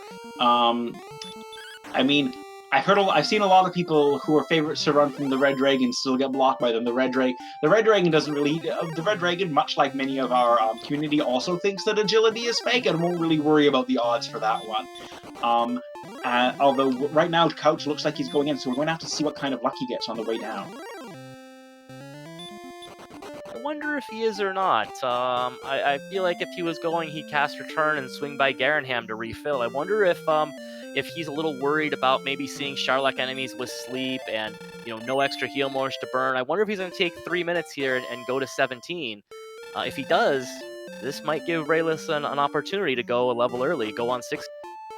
Yes, Vriaeliss could go on 16, give him a little bit of an opening there. And you do have a point. Couch is incredibly tight on magic points, and at the same time, he's seen a lot of enemies in Sherlock with sleep, and that'll waste time if he can't get away from them, and he doesn't want to, and he can't really afford to waste, because I think at the magic points that he's at now, even one blown heal more on the way down is going to turn it from he can do this to he's going to have to start swinging on borderline numbers. Yeah, this is assuming average rolls, he'd need 10 heal more. So, it's one of those, do you want to go for it? You have 96 agility, so you can probably get the resources at the bottom. I shouldn't say definitely, because we've seen a lot of sleep. But you would still need average rolls. You get below average rolls, then we're in trouble. Although... So, yes, it looks like Couch is taking the safe move and going to get another level. I always like taking the safe move. I think that that big risk, it can pay off a lot, but the time wasted that you can throw into it, that's so dangerous. The other thing, too, though, is with the high agility, you take a full set of herbs there, you have 111 HP, your chances for an opening double are very big, and if you get an opening double, that shifts the odds significantly in your favor. We're over an hour and a half in a 2-2 race to get to the bracket stages. I might throw this one. I might throw the dice here and go, but I can certainly understand Couch wanting to spend just a few more minutes picking up level 17. He's going to go to 12,000 to get that. 12,000, so that's going to be a little bit of time. Vriaeliss has to go there. That's almost double Vriaeliss's current experience points, so that's going to be a little while if Vriaeliss doesn't decide to go into 16. While we're here watching them virtually high-five and beat up a bunch of Axe Knights, please feel free to go ahead and follow both of our runners right now. We'll be able to throw the links to their Twitches in the chat.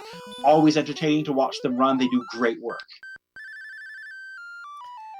Also, while you're following people, don't forget to follow our tracker Centroid41 and our restreamer Lore the Synth, as well as my co-commentator Squeeq.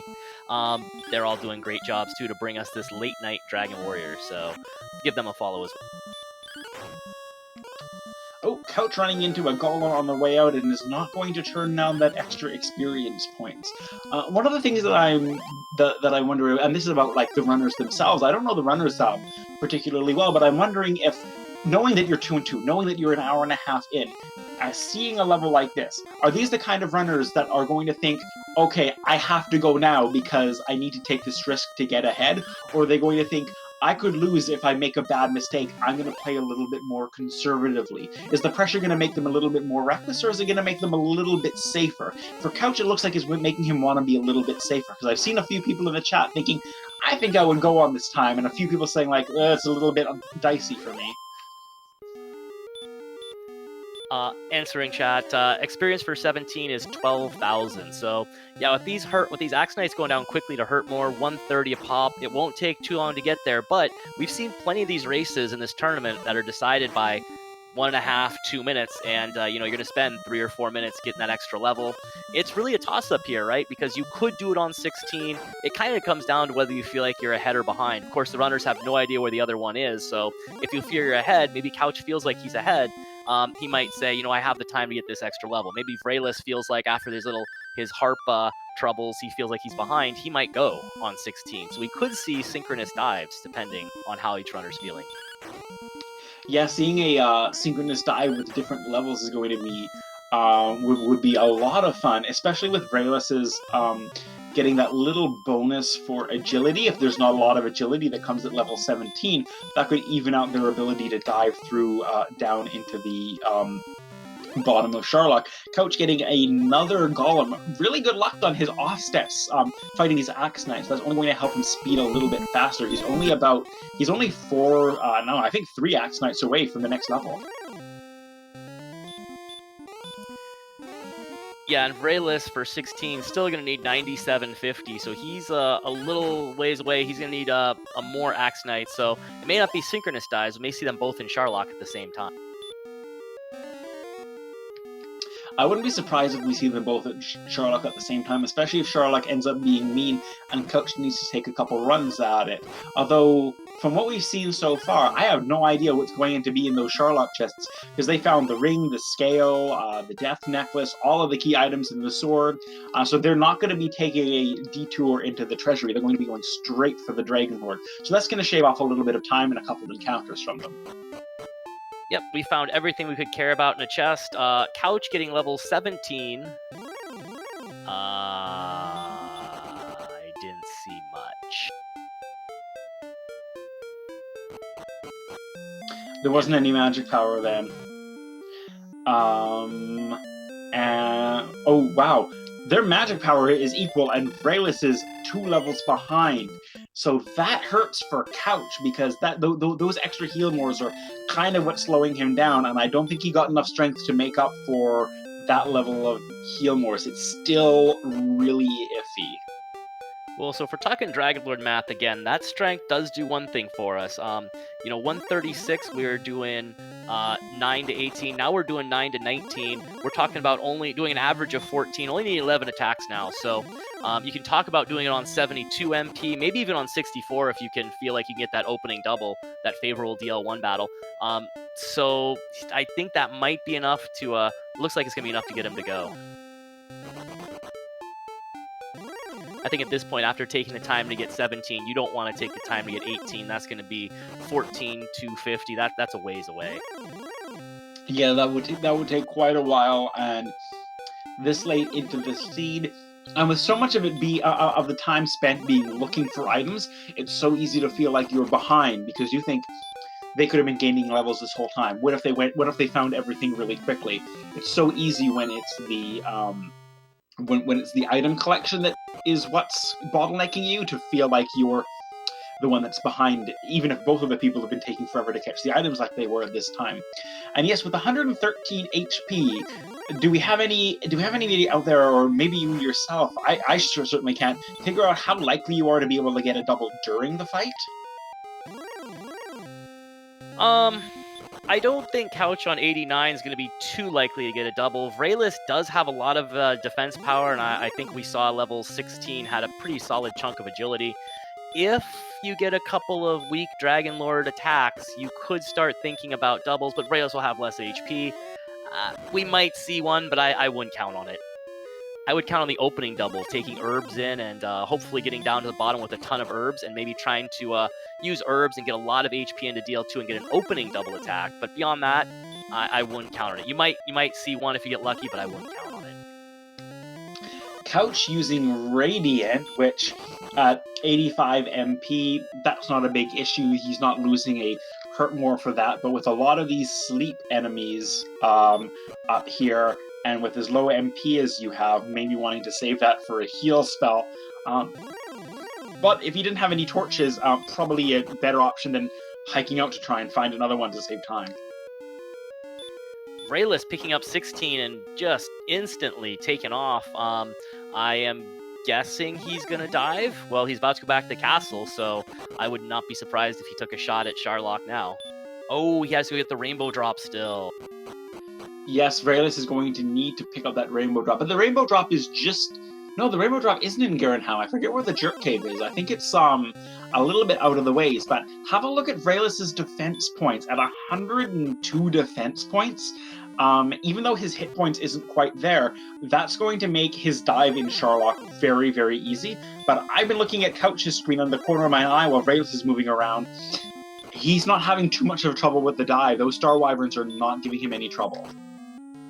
And just so you say that, first try run from the Armored Knight, so very nice.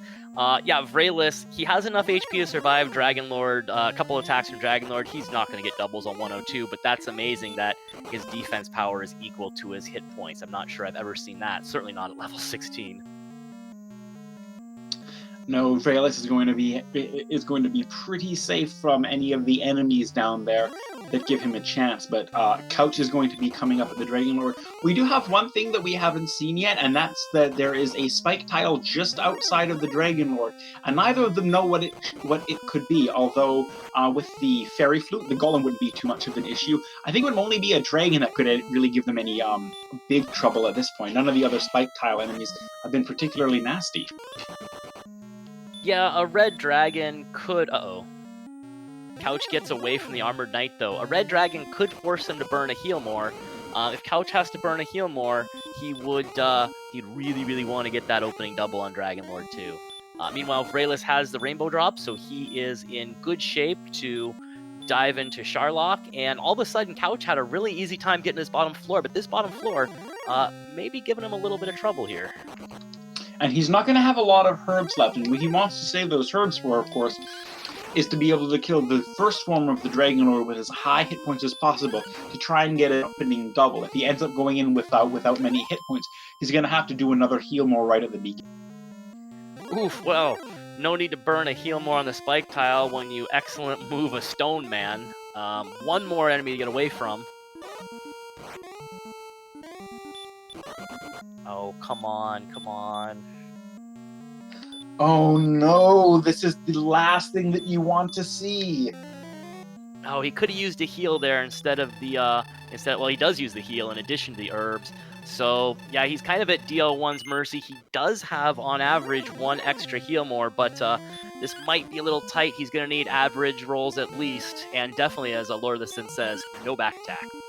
And now we're getting into an interesting place. Vriaeliss is coming to the top of Sharlock.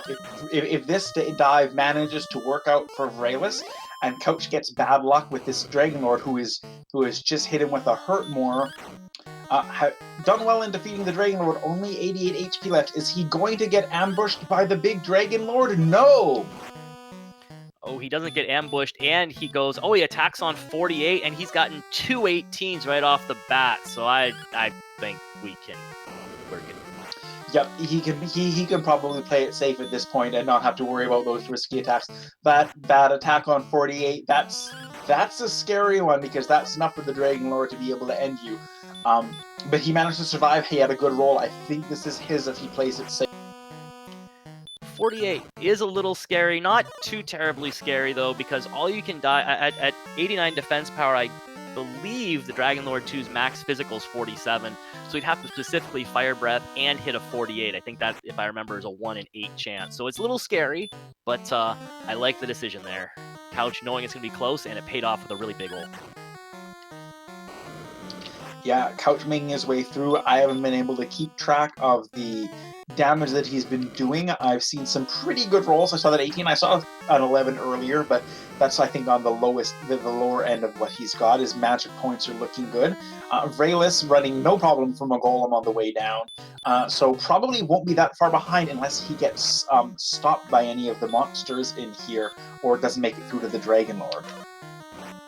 Oh, chat corrected me. Lord of the Synth and Lorgon, thank you. I apparently don't count by 4s very well. It's 90 defense power to have 47, so Dragon Lord could have max attacked him for 48, but you're still talking about a max Fire Breath or a max physical, so it's risky, but I think it was the right call.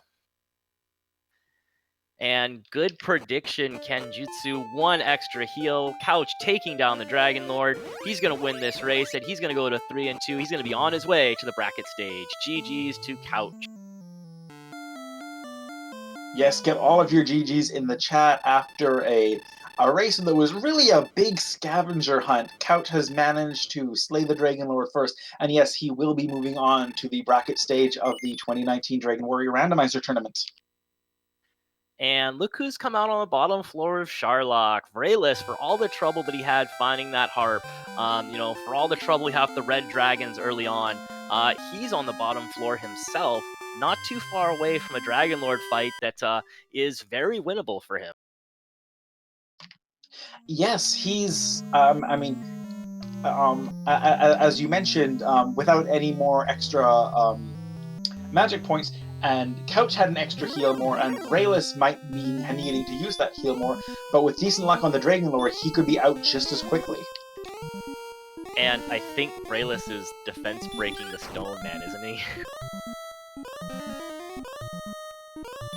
I think that might happen at 100 attack power, but either way, Vriaeliss gets the excellent move. He stop spells the Stoneman. The Stoneman will not be taking away one of his heal mores, so yeah, Vriaeliss has a very good chance. Yes, coming into the Dragon Lord with all of your resources intact, always a good feeling. He's not going to be getting any doubles with 102 hit points unless there's an incredibly bad roll, and it looks like, I think we have Couch in the chat. Hello. Hello, Couch. GG's. Congrats on win number 3, and congrats on the bracket stage. Thank you. So, from a starting point that was just enough swamp to kill you on the way out and then a scary cave, where did you think of for what you wanted to do to start for your exploration? I honestly have no idea. I was looking mostly just for a quick, easy level to see if I could get some more HP to get past that swamp. What does Cheddar in the background think of your win there? I assume that was her. Yeah, she seems pretty excited. She should be, man. That was a really good run. How worried were you on that Dragon Lord? We saw you attack on 47. Turned out to be absolutely the right move. You got a really good rollout. Yeah, I got... There were a few times there where I debated on doing a heal more, going for it. Like at 45, I was like 50-50 there on that decision. Meanwhile, we've got Vriaeliss pulling out the Swagmore strats, throwing Hurt Mores to the Dragon Lord, and hitting one! There you go, Vriaeliss. Kind of a funny way to end this seed for Vriaeliss, considering that, what'd you think about no spells there, Couch? The no spells were alright, because it was basically just like the last seed that I had to do, my last race. Didn't have any spells or healing until like 13 or whatever it was. It was, I don't know. I kind of like it. The abusing of herbs is a pretty good strategy. Yeah, at least Garretham was close by for herbs, and you definitely made good use of those. Oh no, Vriaeliss, even though he landed that Hurtmore, did not manage to take out the Dragon Lord. Yeah, we saw, Couch, that you went to 17. You took an extra level and went to 17. Not entirely sure that 16 was going to be enough, and we see Vriaeliss 16, not quite enough for him. As chat points out, his rolls weren't great, but couldn't quite make it work on 16. Yeah, I was actually really excited at the first 2 damage rolls that I got. 2 18s right off the bat was pretty nice. Yeah, we saw you, like I said, go to 17, and 17 didn't really have a lot. Did it ever cross your mind to go to 18, or were you pretty much just, this is happening now? I mean, I thought about it, but it was, I don't know, it's, it was one of those where the attack power seemed like it was high enough to get me through, and I don't know, I just feel like I got lucky. Well, I think chat agreed with you. I think that was the time to go, but yeah, it definitely would have been interesting to see what 18 had, because 17 was still not a sure thing. Especially, you had seen some Charlock enemies with sleep already before you even went into the cap. I'm pretty sure like everything had sleep. It was pretty crazy. We are approaching 3 a.m. Eastern, so that seems appropriate, right? Absolutely.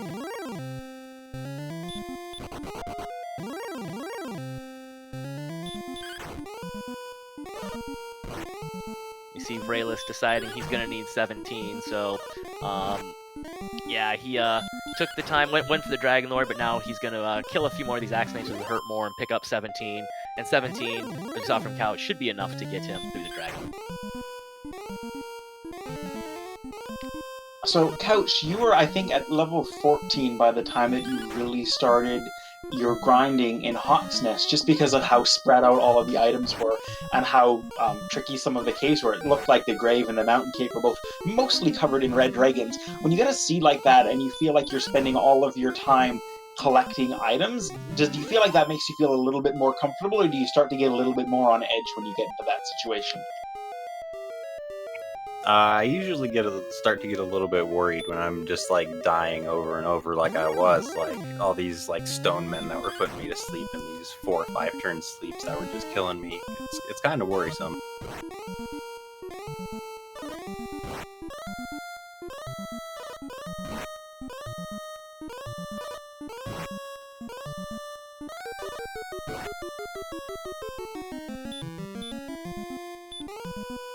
Yeah, one thing that 17 did have was at least it gave you enough defense power that the sleep was more annoying than anything else. Most of the enemies, not all of them, but most of the enemies that had sleep weren't really a threat to you by that.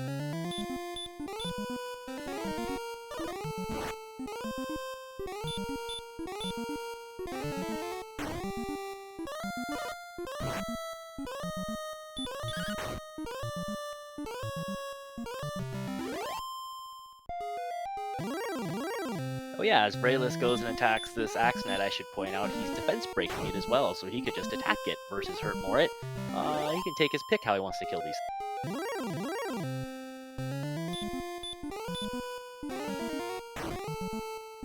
Oh wow, it has been a while since I have seen a defense broken Axe Knight. Not spoil anything, but Vriaeliss decided to take the strength and agility build, and with all of the agility that you have, he currently has a defense point equal to his hit points at this right now, so he's not having a lot of trouble with anything. Oh wow. Well, depending on what 17 gives him for agility, if it gives him 6 agility, we could be seeing defense broken armored knights, which I don't think I've ever seen before. That alone could be worth this level 7.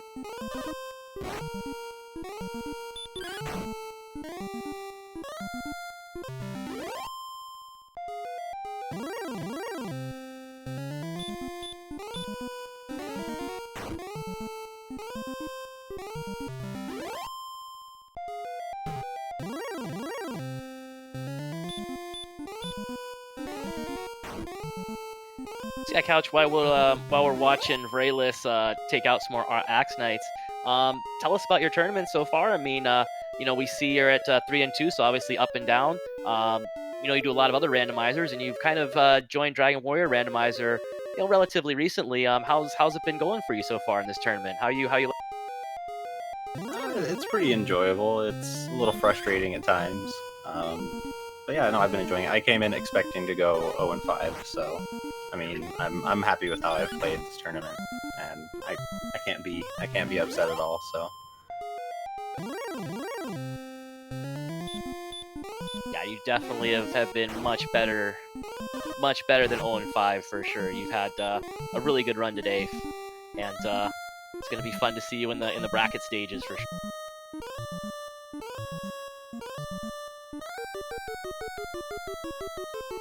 Yeah, and especially because this seed seems like it had a lot of points where it was tricky choices, like when you see the coordinates in Cantillon and how far they are, and you know that you need to check the Cantillon coordinates and Hawk's Nest, and it starts to get a little bit iffy on what you want to choose to do. Vriaeliss pulling something up on his stream. Looks like he's about to have a little bit of fun.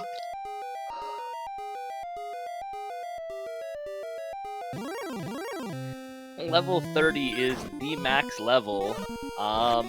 It's gonna be several Armored Knights to get there. Or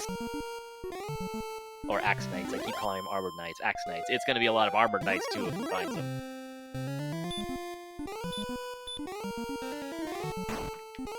So yeah, sorry, I lost my train of thought.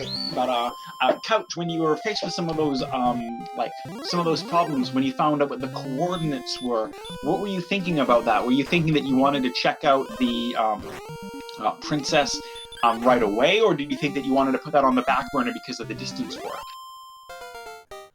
I mean, I saw the distance, and I knew I was gonna have to get the princess pretty much no matter what. But I think the biggest thing was the levels weren't given too much at the beginning besides physical strength, and then there really wasn't much I could do about the trap tiles, so I was kind of like, well, let's get some levels, and then we'll go try and get the princess and hope for armor somewhere. Yeah, because at that point, I think when you found the coordinates, you didn't have hurt more or heal more yet. So almost anything at that point on one of the spike tiles was not going to be a fun fight. So yeah, I don't blame you for wanting to try and wait to get those levels to fight any of those monsters. Luckily, it turned out that they were Axe Knights, which are probably the most defeatable ones. But if that had been a red dragon, then you would have just had to find somewhere to level up. You found that wonderful little desert a little bit, and you gained a few levels there. And I think that really helped you, because that's where you got hurt more, I think. Yeah, definitely. That's where I got hurt more, and I was pretty excited to see it pop up, so I could go explore more than just, going to get hit by a stone man once and just dying and having to walk all the way back.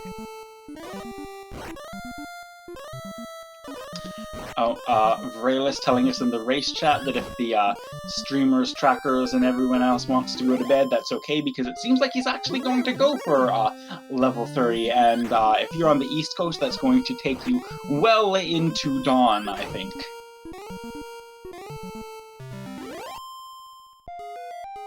I mean, the upside is the Axe Knights are fast, but yeah, dawn is not that far away.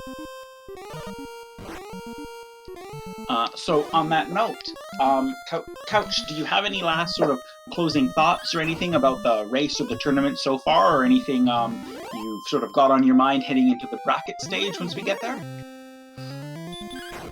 I just want to say huge thank you to the community for being so awesome and, being there to teach all these new people. And, I wouldn't have gotten too far into it without a whole bunch of help from the community. So just a huge thank you to the community.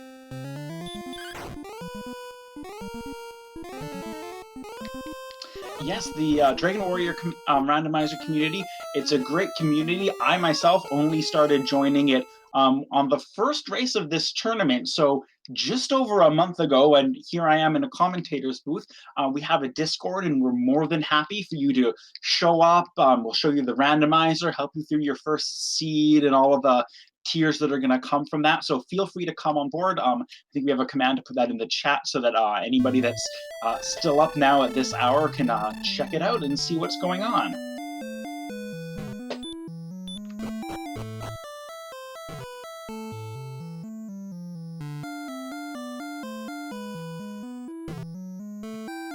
Yep, there is the command. Thank you, Ali, for putting the the links up.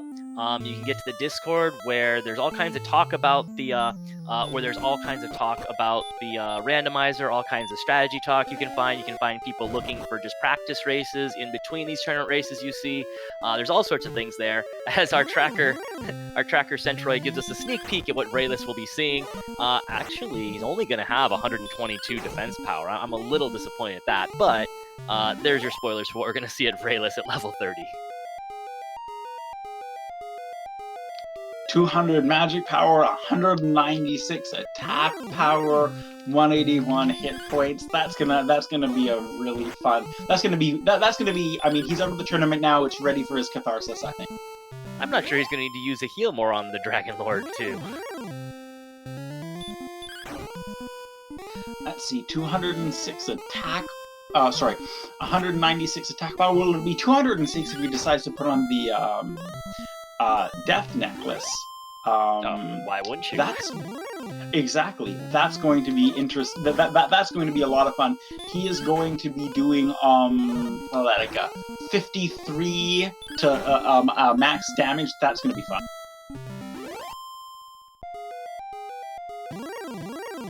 All right, and it looks like Couch has gone to sleep after a late seed.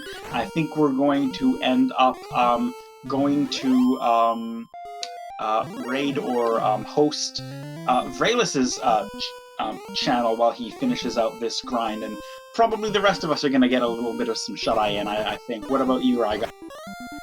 Yeah, it's dawn is approaching here. I'm gonna have to call it. I've seen Vriaeliss go to level 30 in some practice races before. It's quite entertaining. If you can stay up and watch it, you're probably looking at about, honestly, I don't know what I guess, like half an hour, 45 minutes to take out enough Axe Knights to do it. It's pretty entertaining to watch him deal like 50 to the Dragon Lord too. It's a fun time. So yeah, we'll definitely keep track of him there.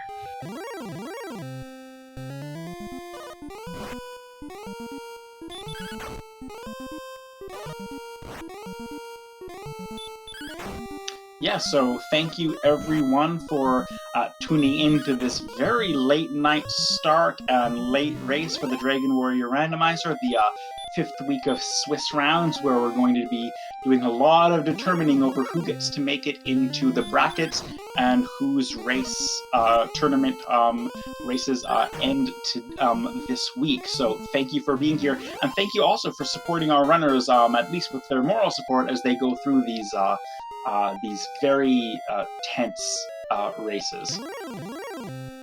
Yeah, thank you everyone for watching this kind of late night stream. Thank you to Centroid, our tracker. Thank you to Lord of the Synth, our restreamer, for getting this late night together. And of course to Couch23 and Vriaeliss for quite an excellent run. Vriaeliss is going to keep it going again. He had it. He was very close, but he's going to keep providing entertainment well into the morning hours. So, Squeeq, unless you have anything else to say here, let's close this up. I think I'm good. Thank you and good night, everyone. Have a good night. We'll continue the Axe Knights over on Vriaeliss's channel. Have a good night.